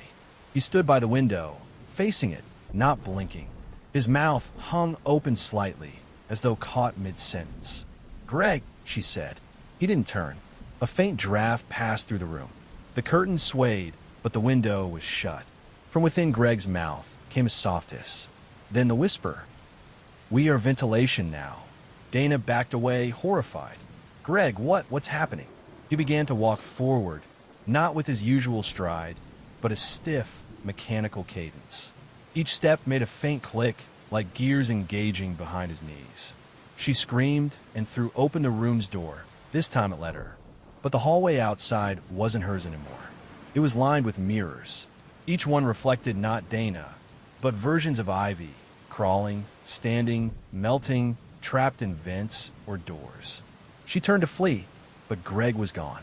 Not gone, flattened. His entire body pressed into the wall like an imprint. His face shifted and turned to follow her. The child is corruption. She introduced her. Back in the monitor room, Ivy walked slowly toward the central entity. Her body flickered. Every step caused monitors to crack. Not visibly, but audibly. A brittle pop, then a soft gasp of displaced air. The entity recoiled. Not physically. It had no shape, but the room shrank slightly. It braced. If you do this, there will be echoes. Buildings will remember. Structures will dream of teeth. Ivy placed her hand on a nearby panel. A monitor sparked. Another went black. She whispered, then let them dream, and pressed hard. As Ivy pressed her hand into the panel, the room responded like flesh. It resisted at first, then yielded with a sickening pop. The monitor sparked violently. Then another, and another. A cascade of screens blinked out in rapid succession, each one showing a different corridor, a different place. Some in this motel, others far away. The entity screamed. Not aloud. It screamed through architecture. Every vent in the motel shuddered. Every corridor became slightly longer than it was a second ago. Something deep in the plumbing let out a sob. In room 7, Dana had backed into the hallway of mirrors. The glass around her pulsed like a throat preparing to speak. Behind her, the air thickened. The vents hissed with emotion. She's breaking it. A voice whispered from one mirror. Let her, said another. It won't let go that easily. A third muttered, its reflection forming teeth. She screamed and ran. But no matter how far she moved, the mirrors followed, each one holding more of her daughter. Some Ivy versions were crying. Some had hollow eyes. Some were simply not Ivy anymore. Then came the others, reflections of herself, twisted and folded, like she'd lived this night over and over in different shapes. Back in the core, the entity tried to reassert control. Ventilation is not optional. Vents are order. Walls are trust. Doors must not think. Ivy smiled, truly smiled, the first time in hours. She replied, then maybe it's time someone did. She dug her fingers deeper into the panel, not pushing, pulling, and the green glow surrounding the chamber began to fracture. From its splits came something colder, brighter, older. A memory it had buried long ago. The blueprint of a structure before it became aware. Before the vents became mouths. Before the runes dreamed of being fed. The motel rippled outward like a stone hitting still water. Rooms shuddered, walls buckled. In 3C, where Reggie had once vanished, the wallpaper tore back like skin peeling from a wound. From inside came a low gasp, followed by a heartbeat. A human one. Reggie's face appeared in the drywall. Not as a memory, but as a man waking up inside a wall. He opened his mouth, and vent air poured out, but his eyes were lucid. Terrified, but alive, Reggie gasped from within the wall, coughing out dust and shredded insulation. His skin was pale, translucent. His eyes pulsed faintly with green light, like he'd absorbed the architecture's memory. He reached forward. His hand passed through the drywall like mist, then solidified again. What year is it? He stammered, voice rough and used. In room 3C, his hand slid free of the wall like an arm from a sleeve. He collapsed onto the carpet, shivering. Around him, the room shook. Lights flickered overhead. The air vent above him rattled and moaned like an animal choking on its own breath. He whispered, she's tearing it open. Elsewhere in the motel, in a forgotten subfloor no one ever built but that existed anyway, Ivy's pressure on the central panel caused the walls to wilt. What had once been green now leaked red. Not blood, schematic fluid, blueprint ink corrupted by the strain of paradox. Lines on the monitors twisted into symbols that resembled language, but changed when stared at. And in that language, Ivy saw something she shouldn't have been able to. The first tenet, the mouth that built itself. One monitor didn't break. It zoomed in on a door marked 1A, a room Ivy had never seen. The door was sealed with flesh. A heartbeat pulsed from beneath it. The system was starting to unbury its original design, the thing it was built around. In the hallway of mirrors, Dana had finally stopped running. She panted, dizzy, surrounded by herself and Ivy and shapes between the two. Some mirrors were cracking now. Something on the other side wanted in. One version of herself spoke. Let her finish it. If you stop her, we'll stay glass forever. Dana turned to the nearest mirror, touched the surface. Cold. It sucked at her fingers like the motel was thirsty. Another voice behind her. Don't trust the walls. They tell the truth now, and they hate it. She turned, and the hallway was gone. She stood outside room 1A, and the door was waiting.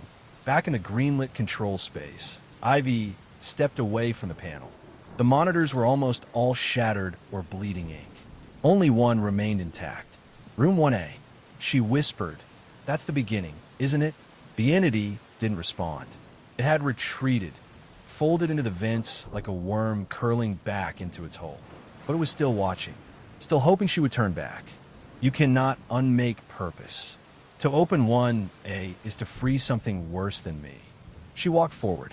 I'm not opening it to free anything. She smiled. I'm opening it to end the lease. The hallway to room 1A was silent. Not quiet, silent. The kind of silence that pulls at your ears like sound has been evacuated. Dana stood before the door. It was no longer sealed with flesh. The seams pulsed faintly, but the material had hardened into something like bone. Her breath fogged in the air. The temperature dropped with each second she lingered. She raised a hand to knock, but something inside knocked first. 3 slow, deep thumps.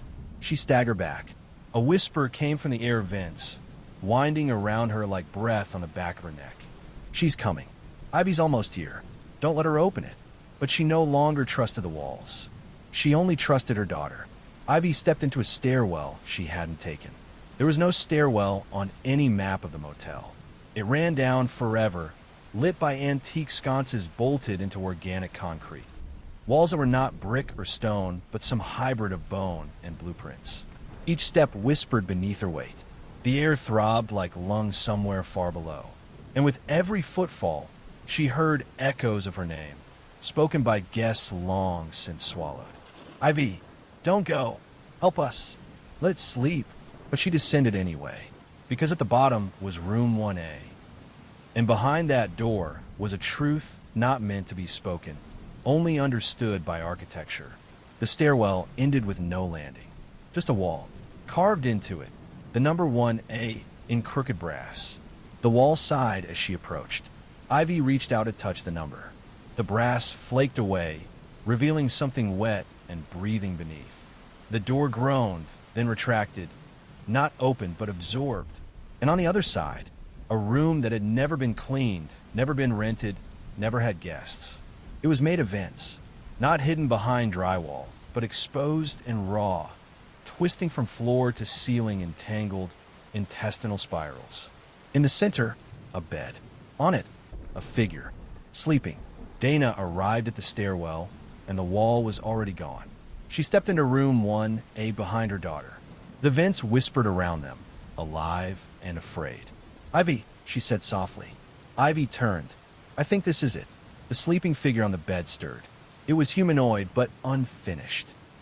Its skin was blueprint paper white, marked with lines and symbols. Its face was smooth, except for a single closed eye in the center. Ivy whispered, "This is the first tenant, or maybe the last architect." The air vibrated. The eye opened. It wasn't an eye. It was a peephole, and through it they saw everything. The eye opened wide, not circular, but spiraled, like the iris had been drawn rather than grown. It didn't look at them. It looked through them. Behind the peephole was a darkness that shifted with architectural logic. Columns that spun, ceilings that tilted, corridors that collapsed inward, becoming teeth, becoming vents, becoming rooms again. Ivy stared. For a moment, her mind wasn't hers. She was inside a drafting table's nightmare, watching blue lines grow across a canvas made of skin. She saw the motel being designed backward, from roof to basement, then down into the soil where the original mistakes still pulsed. She whispered, dazed, "It's not just one building." Dana clutched her shoulder. "What do you mean? It's a species." The room around them vibrated like a subway tunnel as something massive turned over below the floor. The bed folded flat. The vents withdrew from the walls like retreating snakes, revealing raw floorboards beneath, burned, scarred, and inscribed with hundreds of names. Some in English, some not, some in blueprint code. Dana's mouth opened in recognition. "That's Ivy Wallace," her daughter read aloud. Her name was there, near the bottom, scratched in backwards, like a blueprint notation. "What does it mean?" Dana asked. "I think we're already part of it, just not sealed yet." Then the peephole whispered back, "This is a lease, signed in silence, renewed in blood." A rattle echoed through the motel. All the vents in all the rooms began to breathe together. Guests screamed. Some vanished into their walls. Others flattened into the ceilings like pressed flowers, stuck forever between drywall and memory. In 3C, Reggie vomited insulation and collapsed, sobbing. In 5B, the cleaning lady was found bent backward over a vacuum cart, her arms missing, but her name newly etched into the nightstand wood. And in the lobby, the concierge calmly took a phone call with a smile as the wallpaper behind him peeled itself off to reveal 1,000 eyes, all blinking in time. Back in room 1A, the peephole spoke again. Your resistance has made us visible. Visibility leads to structure. Structure requires design, and design must be finalized. Dana turned to Ivy. It's trying to solidify itself. Because of you. Ivy nodded slowly. You want a body. A name. She looked at the eye. You're not going to get either. The eye in the center of the first tenant's face remained open, watching, yes, but also recording. Around the room, the vents had begun to bend inward, like long fingers wrapping the space into a blueprint cocoon. You're right, the voice said. No longer from the walls, but from the very air. I want a name, a body, a form, and now I can take yours. The floor beneath them cracked, not into holes, but into pages. Long, curling sheets of blueprint paper uncoiled beneath their feet, each one etched with moments from Ivy's life. Her birth, her drawings, her father's funeral, the day she first followed the vent sound. Dana shouted, "Get off of it!" But it was too late. Ivy had stepped on her own story, and the motel began to rewrite her. Her body flickered. Reality shimmered around her like heat on asphalt. Ivy saw versions of herself being drafted in real time. Taller, eyeless, made of vents, skeletal, whispering in code, sealed behind drywall in a motel that had never been built. "No," she screamed. "I'm not yours." But the voice was calm now. Patient. "You've already lived here long enough to matter. That's all it takes." Dana grabbed her daughter, pulled her off the page. The blueprint recoiled, as if burned. A hiss shot through the vents, more like a shriek of metal shearing under pressure. Then Ivy did something the structure didn't expect. She pulled a marker from her back pocket. Black. Permanent. She knelt on the blueprint and began to draw. She drew her mother, then herself, then a door, open, then a word across the top of the page. Out. The moment the word hit paper, the vents buckled. The peephole eye blinked wildly. You can't draft an exit. You're not an architect. Ivy grinned through her sweat and tears. I'm not, but I'm a revision. The walls cracked. The ceiling peeled away like a sticker. And room 1A, never meant to exist, began to delete itself. Not just collapse, vanish line by line. The room's code unraveled. The vent screamed. In room 3C, Reggie stood up. Hole! The writing in the drywall behind him melted away. In 5B, the woman in the vacuum cart drew a breath and unfolded herself. Bone by bone, flesh returning. The wallpaper readhered in the lobby. The receptionist looked confused, then afraid. He whispered, "Did we survive?"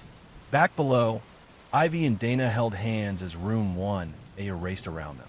The peephole closed. A final whisper hissed. You think this ends it. But walls remember. Vents wait. And somewhere, another draft begins. Then it was gone. They were standing in a plain hallway. The air was warm, clean. Behind them, a maintenance door stood ajar. Nothing but brooms and paint inside. No vents. No whispers. No eye. Just silence. True silence. The motel looked normal again. Ordinary rooms. Ordinary guests. A breeze moved through the parking lot. Cool, real air, no longer filtered through lung-like ducts. Dana leaned against the hood of their car, holding Ivy's hand. Their eyes didn't meet. They couldn't stop watching the building, waiting for it to twitch, to change, to remember. But it didn't. The neon sign flickered back to its usual dull pink. Red Pines Motel Vacancy. For the first time, Dana noticed the sign wasn't buzzing. No sound at all, just quiet victory. Inside, Reggie sat behind the reception desk. His hands shook.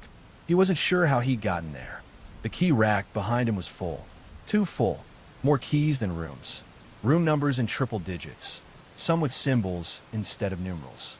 Some tagged with names he recognized. People who disappeared years ago. He opened the drawer beneath the desk. Inside, nothing but blue markers. All uncapped. Still wet. He slammed it shut and whispered, "No, not again." But the vents above the desk were silent. Ivy and Dana didn't speak until they were on the road. The motel shrank in the rearview mirror. "I don't think it's over," Ivy said finally. Dana didn't argue. She gripped the wheel hard. "No, but it's not winning either." They drove through the trees. Sunlight poured across the dashboard. For a moment, Ivy smiled. But then, the glove box rattled. A single thread of cold air hissed from its seam. Dana reached for it, but Ivy stopped her. "Don't." The sound stopped. Miles away, in a different state, construction began on a new roadside motel. A crew dug into soil that felt wrong. Too soft, too warm. The architect's plans had been emailed anonymously. No one questioned the design. No one noticed the vents were installed first. No one asked why room 1 it was labeled. Storage, do not access. And somewhere beneath the concrete, something shifted. A sigh echoed through new ductwork, and an eye opened in the blueprints. Eldon Carpenter was the first to move into the new motel. It was barely finished. Fresh paint still drying in the lobby, the front awning missing its letters. Just a rust-colored sign that said, M___stay, in cracked red neon. He was a traveling salesman, the kind who only slept where the roads gave up. The girl at the front desk didn't ask for ID, just handed him a key marked 2D, smiled too wide, and said, "Breakfast is served at 6 a.m. Vents stay closed." He laughed. "Excuse me." She didn't repeat it, and he didn't ask again. The room was cold. Impossibly so.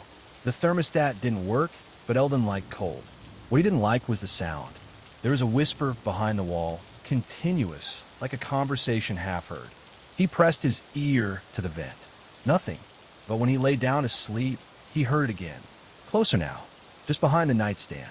In through here, not yet awake. This one still breathes. He sat up. The vent above the bathroom mirror was turning red around the edges. He stood, walked to it, raised a hand. Then something on the mirror caught his eye. Someone had written, "Don't sign." It was written in fog. Not fingerprints, but like breath had been pressed into the glass, forming letters. He stepped back. The vent made a low, wet gulp. Eldon grabbed his overnight bag, opened the door. The hallway was wrong. He was on the second floor. But when he looked over the railing, he didn't see the lobby. Just a spiral staircase going down, down forever. In a city miles away, Ivy awoke at 3:33 a.m. She didn't know why. She sat upright in her bed. There was no vent in her room, no whispers, but on the ceiling above her bed, there was a pattern she hadn't noticed before. Not mold, not dirt, a drafting grid, faint like someone had started sketching in blue ink. She turned to the window. Outside, across the street, a new building was going up. A crane stood over its steel skeleton. The sign read, "Coming soon, Red Pines Plaza." Eldon Carpenter didn't remember falling asleep, but he woke up standing. He was in the stairwell, not the one he'd seen before, the infinite spiral, but a narrow, windowless shaft of drywall and copper rails. No door in sight. The walls were wet. A slow drip echoed down the steps. It wasn't water. He reached out. The texture was wrong, too soft, like drywall, made from paper soaked in breath. When he pulled his hand back, a fine blue powder clung to his fingertips. Blueprint dust. He turned to run back up, but the steps behind him had vanished. Just more hallway, more vent seams. At the base of the stairs, a single bulb swung from a frayed cord. Below it, a chair. In the chair, a man. Eldon crept closer. "Hey, you okay?" The figure didn't answer. He was folded in the chair, body bent at unnatural angles, hands fused with the arms of the seat. His mouth was sewn open, not with thread, but with wires connected to the wall. The man's eyes flicked up, slowly, pleading. Eldon staggered back. A sound rose from the vents, a mechanical chuckle, and a page fluttered down from the ceiling. Eldon caught it. At the top, in typed font, "Lease agreement, draft number 2." At the bottom, already printed. Tenant, Eldon Carpenter. Witness, the structure. Signature, pending. Across the country, Ivy stared at the Red Pines Plaza site. She hadn't slept since the dream, since seeing the grid on her ceiling. She'd looked it up. Nothing on the city's records showed a developer. The permit was approved anonymously. She drove to the site. The fence was unlocked. Inside, a stack of plans sat beneath a tarp, untouched. She peeled it back. At the top was the elevation drawing. She blinked. The vents were drawn first, before the plumbing, before the stairwells. She turned the page and found her own face sketched in the corner, labeled Occupant Potential / Witness Class. Her phone buzzed. Unknown number. One text. Draft 3 needs your approval. She dropped the phone and ran. Eldon Carpenter sat in the chair now. Not restrained, not forced, just seated. The vent in front of him was open slightly, exhaling cold breath and pulses. On his lap, the lease agreement. Beside it, a marker, blue ink, the kind that stains. He looked at the blank signature line. His name hovered just above it, waiting. Something inside him whispered, "You're already here. Might as well make it official." His hand moved, slow as gravity. Then, footsteps above. Light. A woman's voice echoed down. "I know you're down there. Eldon, right?" He blinked. Recognition flickered in his eyes, like waking up. Ivy appeared at the top of the stairs. She held a flashlight in one hand, the other gripping a rolled-up stack of blueprints she'd stolen from the Red Pines construction site. She marched down the steps. Each one creaked like old paper being torn. Eldon mumbled, "They said I needed to sign." "No," Ivy said firmly. "You need to leave." She grabbed his arm. The lease floated to the ground and melted, absorbed into the stairs. The chair vanished. So did the man wired to the wall. Ivy turned. "We don't have long." Upstairs, the building groaned. A new room was forming, drafting itself in real time. Drywall grew like bark around steel beams. A hallway rolled forward like a tongue, unrolling. Ivy and Eldon raced toward the exit. "Why me?" he panted. "Because you entered a structure built by a thought, not a person," she snapped. "You don't live in these places. You become them." They burst through a maintenance hatch into sunlight. The construction site was silent. No workers. No machines. Only vents, dozens of them, stacked in crates. Each one humming softly, as if asleep. Later, in her apartment, Ivy unrolled the plans again. She highlighted names. Hundreds. Most labeled potential. But a few were marked witness / disruptive. Only 2 were underlined. Donna Vallis. Ivy Wallace. She drew a thick black X through both. Then she picked up a red marker. "Not this time," she whispered. Outside her window, a building across the street had just finished installation. Rows of vents. Perfect symmetry. Too perfect. One turned slightly, as if it were watching. "I. No vents. No tenants." She wrote across the top. "The draft that doesn't hold." Outside, the air turned cold. A wind passed through the empty streets.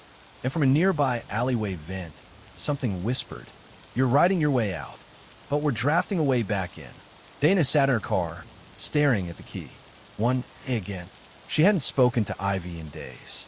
Their calls went straight to voicemail. She told herself she was driving to find Ivy, but her hand had already punched in the GPS coordinates printed on the back of the letter. It led to a lot on the edge of town. Vacant, except for a door frame standing upright in the dirt. No building, just a door. A tarnished plaque above it read, "Red Pines, Draft 3, Final Witness Pending." She parked. The key pulsed cold in her palm. Meanwhile, Ivy moved through the abandoned church, tracing symbols into the floor with chalk. Each one was a glyph she'd seen hidden inside the vent schematics. They weren't architectural. They were containment runes, old, ancient symbols used to bind things into structures. She'd found references in an old construction manual published in 1937, long out of print. Hex 9 ventilation protocol, only to be used in buildings over hallowed ground. The church, it turned out, qualified. She finished the last symbol and lit 3 small candles. Then she waited. The vents found her quickly. The candle flames bent backward against the draft.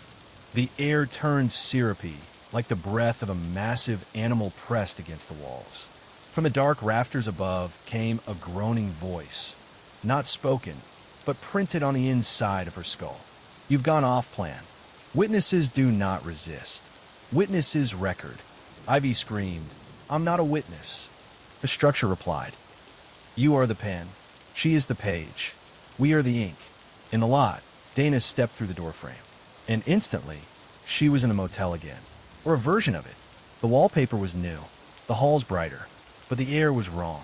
She walked past room 1C, then 1B, then 1A. It waited for her. The door opened on its own. Inside, the room was empty but for a desk. On it, a stack of paper, a blue marker, and a printed form title. Final draft. Root room acknowledgement.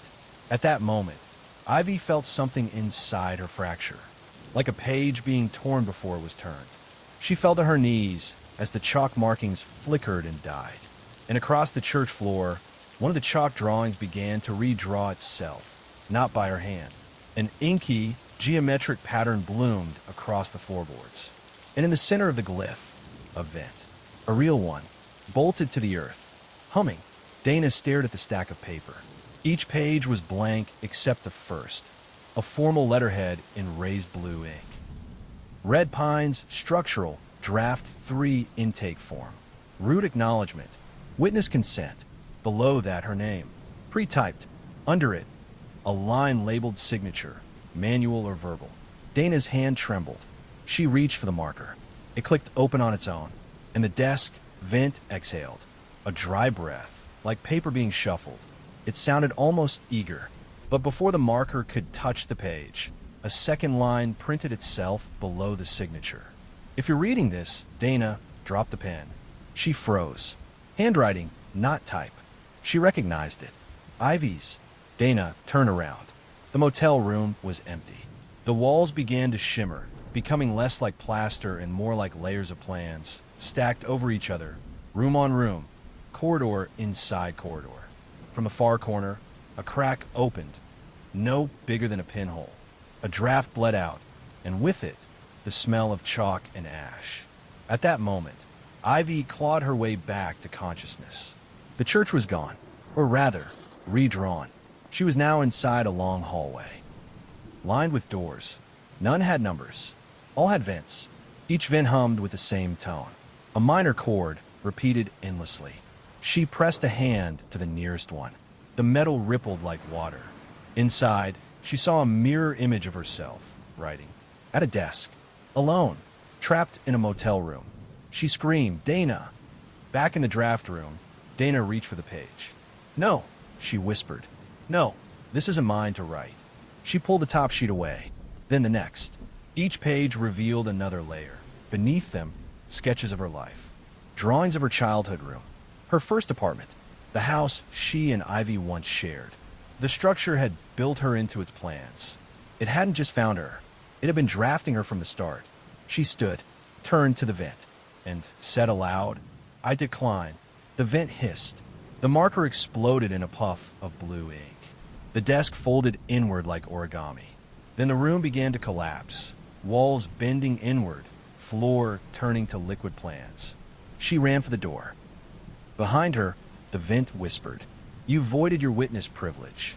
Erasure initiated. But the door didn't lead back to the motel. It opened into the church.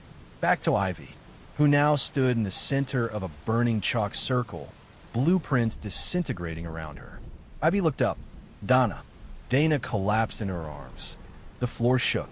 The vent in the center of the circle turned blood red. And then everything went white. When Dana opened her eyes, she was no longer in the church, no longer anywhere real. She and Ivy stood on a vast blueprint.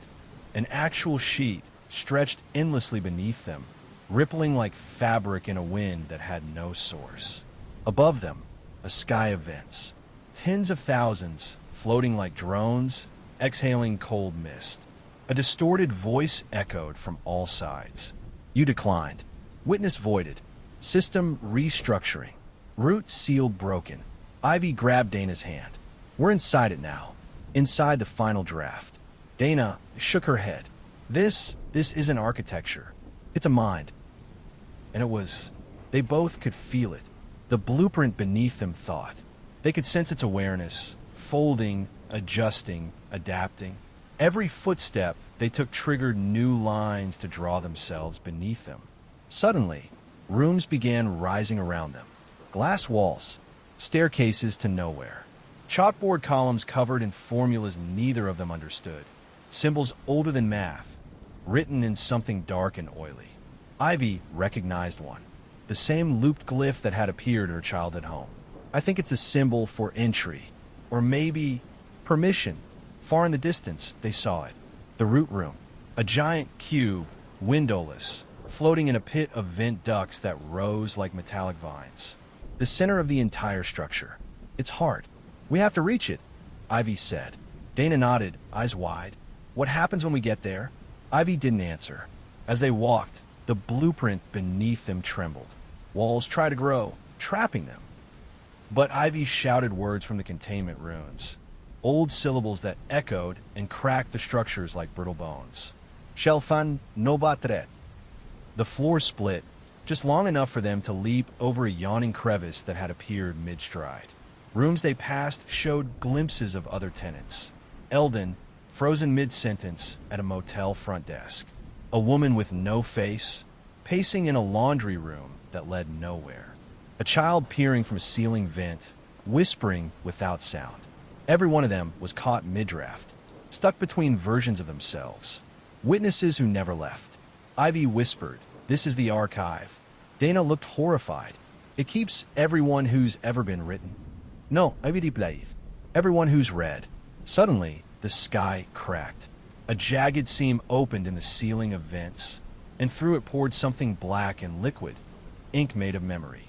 It began rewriting the very architecture around them.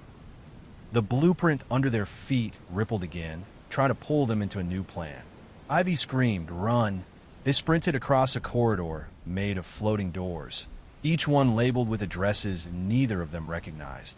But they felt familiar, like dreams they'd forgotten. A voice roared behind them. "Last chance to sign. No story exists without a witness." They reached a bridge of vents, cold, metallic, slick with ink. The root room loomed closer. The bridge twisted underfoot as Ivy and Dana ran.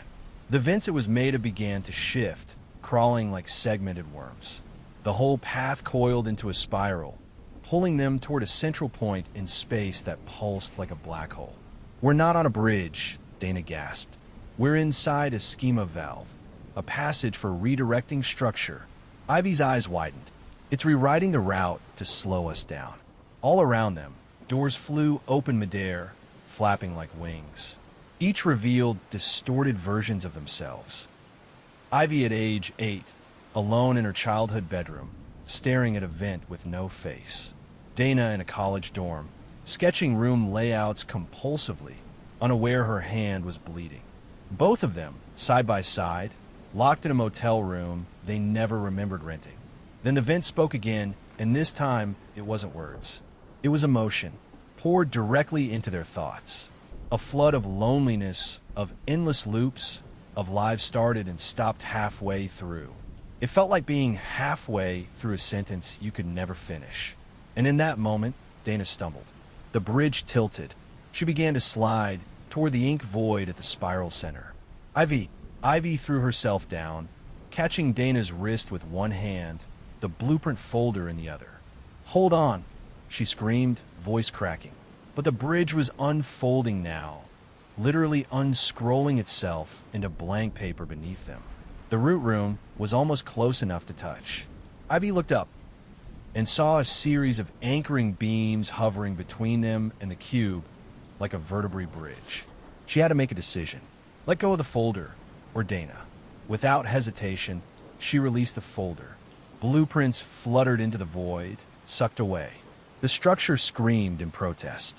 "You are non-compliant. You have erased intended drafting order. Unsanctioned interference." The vents swarmed overhead like hornets. A chorus of screeching metallic clicks. But Ivy pulled Dana up, fighting the wind, and the two of them dove onto the first beam. It was silent here, the eye of a storm. The root room hovered before them. Massive, smooth, seamless. No doors. Just a perfect cube, etched with the symbol Ivy had seen since childhood. A spiral inside a square. Dana touched the surface. It recognized her. The wall slid open. Inside was a chair, and a desk, and a vent. On the desk, a single page. Blank. A pen lay beside it. Dana whispered, "It's asking for a new draft." Ivy looked at her. "Then let's give it one." They stepped inside together, and the root room sealed shut. Outside, the structure paused. All vents turned inward, watching, waiting, listening. The chair groaned softly as Dana sat. She felt the gravity in the room shift, like the entire structure bent slightly toward her. The pen vibrated against the desk. It was heavier than it looked, carved from something that resembled bone. "I don't want to write anything," she said. Ivy stood beside her, hand on her shoulder. "Then we don't. We unwrite it." Dana looked up. "What does that mean?" Ivy took the pen and turned it over. Etched along the side, in microscopic letters, was a phrase. "Last witness may seal or sever." Ivy whispered, "This is a schema anchor. The final clause. Whatever's written here becomes law." The air in the root room thickened. The vent above the desk let out a long, steady exhale. Not a draft, a sigh. 1,000 voices whispered in unison from within it. "Draft us. Fix the loop. Finish the story." Dana glanced at the page again. Her name was appearing faintly in the top left corner. So was Ivy's. But underneath it, new lines were forming on their own. A beginning. In the final draft, the witnesses returned to their place. The vents were sealed. The story was preserved. "No," Ivy said firmly. She took the pen and wrote over the printed line. In the final draft, the story ends. The structure shuddered. The root room went dark for a heartbeat. Then lights flared from every wall, diagrams, plans, rooms being rewritten and then deleted, like a dying machine trying to undo itself. The vent above them shrieked. Illegal entry. Unauthorized redaction. Draft corrupted. Sanctioned witness has broken cycle. But it couldn't stop what had started. Ivy placed the pen back down and looked Dana in the eye. "Say it," she said. Dana hesitated, then nodded, and said the final words aloud. We declined the structure. The entire root room cracked. The walls split into folded diagrams, unraveling like a book falling apart at the spine. Around them, the air peeled open, and they saw all the trapped versions of themselves, all the failed witnesses in the motel rooms, the church, the maintenance shafts, all blinking out like dying stars. And then came silence, a true one, the kind that only happens after a story ends, the kind of silence that cannot be rewritten. When Dana next opened her eyes, she was in the parking lot. The door frame was gone. Ivy stood beside her, holding the burnt-out remains of the pen. Behind them, the lot was empty. Just wind. No vents. No blueprints. No draft. Nothing left to write. But somewhere deep in the earth, far below red pines, a single vent clicked shut and did not open again. The motel was different now. Ivy noticed it first, though she didn't say anything for a while. There was no buzzing from the lights. No low hum in the walls. The air didn't press down on her chest the way it used to. It was quiet, peaceful, almost too peaceful. They stayed one night, then another. The front desk was abandoned, but the keys were still there. Dana picked one at random. Room 7 again, just like the first time. Deja vu, she said, forcing a smile. Ivy didn't respond. That night, Dana dreamt of blueprints burning. She woke up sweating, heart racing, reaching for a pen that wasn't there. And when she checked the vent, just to be sure, it was cold. Nothing inside. No draft. No breath. Just a sealed grate. 3 days later, Ivy tried to leave town. She took the car and drove 6 miles before realizing the road signs were identical to the ones near Red Pines. She passed the same gas station twice, despite never turning around. The GPS on her phone spun like a compass in a magnet storm. She turned the car off, stared out the windshield, and whispered no. No, we ended it. But in the passenger seat, tucked beside the glove compartment, was a folded page. No markings on it. Just a faint watermark. A spiral inside square. She didn't tell Dana. Instead, she burned the page behind the motel, burying the ashes in a coffee can behind the dumpster. But that night, Dana found another. Taped to the ceiling above her bed. A single line scrawled in handwriting she didn't recognize. Draft 0 never ends. The vents didn't return. The voices were gone. But the signs were there. A scratch on a bathroom mirror. A dream she didn't remember until she walked past an identical hallway.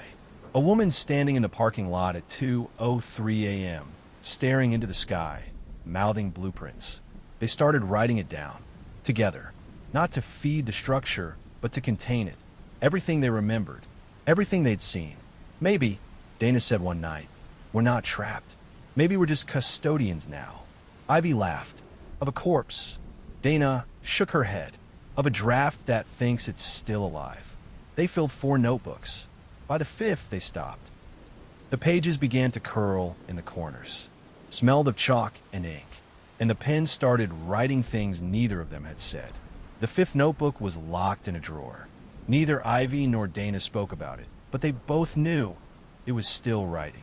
Some nights, they heard the drawer creak open by itself. They never checked. Not anymore. Instead, they filled their days with silence. Ivy repainted the motel walls, tore out the vent covers, even sealed over the old duct routes with plaster and steel mesh. I'm just making sure, she said when Dana gave her a look. Donna smiled, but her eyes stayed sad. Then the girl arrived. 12 years old. Hair too neat. Shoes too clean. Eyes too still. She checked into the front desk on her own. No luggage. Using an ID that had no last name and no birth date. She chose room 9. A room Ivy had welded shut 6 weeks ago. The girl didn't seem to notice. She walked down the hallway, opened the sealed door, and went inside.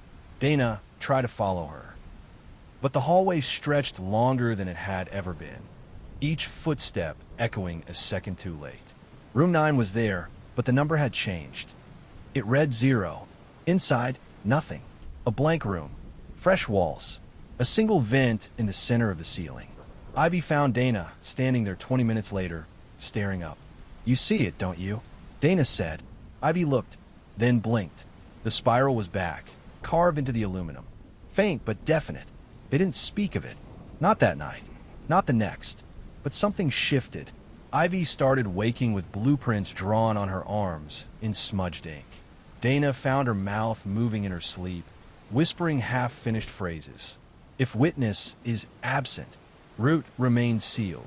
The motel began to rearrange. They didn't see it happen, but they noticed it. Doors swapped. Numbers reversed. Once they watched the vending machine refill itself in reverse. Candy bars climbing back up the spiral chute. The air grew colder. Not for vents, but from intent. They found the girl again. She was sitting in the church ruins, drawing. What you working on? Ivy asked. The girl didn't look up. Just something I remember, she said. It's not mine. It's left behind. She held up the paper. It was the root room. Every line perfect. And in the center, the chair. Empty. Waiting. The girl, who never gave a name, stayed in room 0. No noise ever came from inside. No lights. But every morning, there was a new drawing slipped under Ivy and Dana's door. Detailed. Unlabeled. Always blueprints. One was of a stairwell that looped infinitely upward. Another showed a man sleeping, with the words false witness drawn over his face. The latest one was worst. It showed the motel, but from above. Room 0 pulsed like a beating heart in the center, with lines spidering out, touching every other room. Dana pinned the pages to the walls, trying to trace a pattern. Ivy just watched the girl. From the hallway. From the office. From the ruined chapel. Sometimes the girl noticed her. And smiled. It was the kind of smile that didn't mean anything. Or maybe it meant everything. One night, Ivy had enough. She pounded on room 0. Tell us what you are, she shouted. No response. She turned to go, and the door opened behind her. Inside, the girl sat cross-legged on the floor, surrounded by floating pages. They hovered in the air like leaves caught in an invisible whirlpool. Every page had one word written at the top. Revised. The girl looked up, eyes glowing faintly. Not with light, but with intent. You thought you ended it, she said. You didn't. You only ended your draft. She stood. This is mine. Dana arrived just as the motel shuttered. Lights flickered red, then blue, then back to white. The hallway folded in on itself briefly, like the pages of a book snapping shut, then reopened. Everything was still, but not right. The front desk was now at the center of the motel. Rooms spiraled around it. There were no numbers anymore, just symbols, spirals, squares, arrows, eyes. One door had the root room symbol on it. Another had Ivy's childhood house etched in metal. Another had nothing at all, just a hum behind it. I think, Dana whispered, we're in the final revision. Ivy nodded. Not the last one, she said, just the one after ours. The girl's voice echoed through the vents, though they hadn't seen a single vent all day. Only the page dies. The pattern waits. You were a paragraph. I'm the rewrite. And all across the motel, the sound of pages flipping began. The motel was a spiral now. No straight halls. No corners. Every turn fed back into itself. Dana marked the walls with chalk, arrows, numbers, phrases, but they vanished each time she blinked. She tried to call Ivy's name. No echo came back. Only silence. And beneath that, the flutter of pages. Endless, ceaseless turning. Ivy was in the old boiler room. Except it wasn't a boiler room anymore. It was a page. A single sheet of parchment, folding and unfolding around her. On its surface, words appeared and vanished. Descriptions of her posture, her breathing, her doubt. Ivy steps backward. She doubts the structure is real. She remembers the flame in the chapel. She wonders if the girl is her. Ivy shouted, I don't doubt anything. The words paused, then changed. Ivy lies. She ran. The page curled, trying to trap her. But she forced her way out, through a tear in the paper, into a stairwell that shouldn't exist. It was the one from the drawing, spiraling endlessly up. At the top, room 0. Waiting. Dana was already inside. The girl stood between them. She looked older now. Not physically, but conceptually. More real. More authorial. She was holding the pen. Not the same one from the root room. This one was larger, etched with every name Ivy and Dana had ever spoken, including names they'd never remembered saying. You ended your story, the girl said, but you didn't end the pattern. She raised the pen. The air vibrated with tension. This draft has no witnesses. Just readers. Just watchers. She pointed the pen toward them. Unless you want to try one last redaction. Ivy took Dana's hand. They didn't speak. They just looked at each other and walked forward. Together. Toward the girl. Toward the pen. And without another word, Ivy reached for it. The moment she touched it, the motel collapsed inward. Not in destruction, but in editing. Rooms vanished. Pages burned in reverse. Ink lifting from walls. Doors reabsorbed into blueprints. The spiral wound tighter and tighter, until only 3 figures remained. The girl, Donna, Ivy, and in the dark between drafts, a voice whispered, title it, seal it, or it writes itself again. Ivy stepped forward and whispered something into the pen. The girl nodded. For the first time, she smiled with feeling, and disappeared. The world reassembled around them. No motel, no vents, just a single white room, blank, bright, and silent. In the center stood a pedestal, and on it, the pen. No movement, no whispers, but a weight in the air. The girl was gone. The patterns had ceased. There was no blueprint here, only potential. Dana stared at the pen, her fingers trembling. I don't think it's asking us to destroy it, she said. Ivy nodded. I think it's waiting for us to write. For the first time in days, or maybe weeks, Dana laughed. A small, tired sound. I've never written anything that wasn't twisted by it. Ivy looked down, then back at her. Then maybe this is our chance. She picked up the pen, and the white walls began to shimmer. Not with images, not with rooms, but with space. The kind of space that accepts a story. That welcomes one. A blank draft. Uncorrupted. Unclaimed. Say it, Dana said softly. Ivy smiled. She leaned forward and, with slow, deliberate strokes, wrote. The man in the vents. And the moment the ink dried, a door appeared behind them. Wooden. Simple. With no handle. Just a peephole. Ivy stepped closer and peeked through. Outside, a stretch of highway, a gas station, a small, forgettable town. Real, unwritten. She turned to Dana, still holding the pen. What if we just walk away? Ivy asked. Dana tilted her head. What if that's all it takes? They didn't answer the question. Instead, Ivy placed the pen on the floor gently. The pedestal vanished. So did the blank room. Just two women standing before a wooden door. Ivy took Dana's hand, and together they stepped through. Behind them, the page remained. Blank again, waiting, watching, but this time sealed. Not by force, but by title. And on the final line, just before the draft faded. Witnessed and closed. No further revisions permitted. Ivy Kolder Odanarork. The end.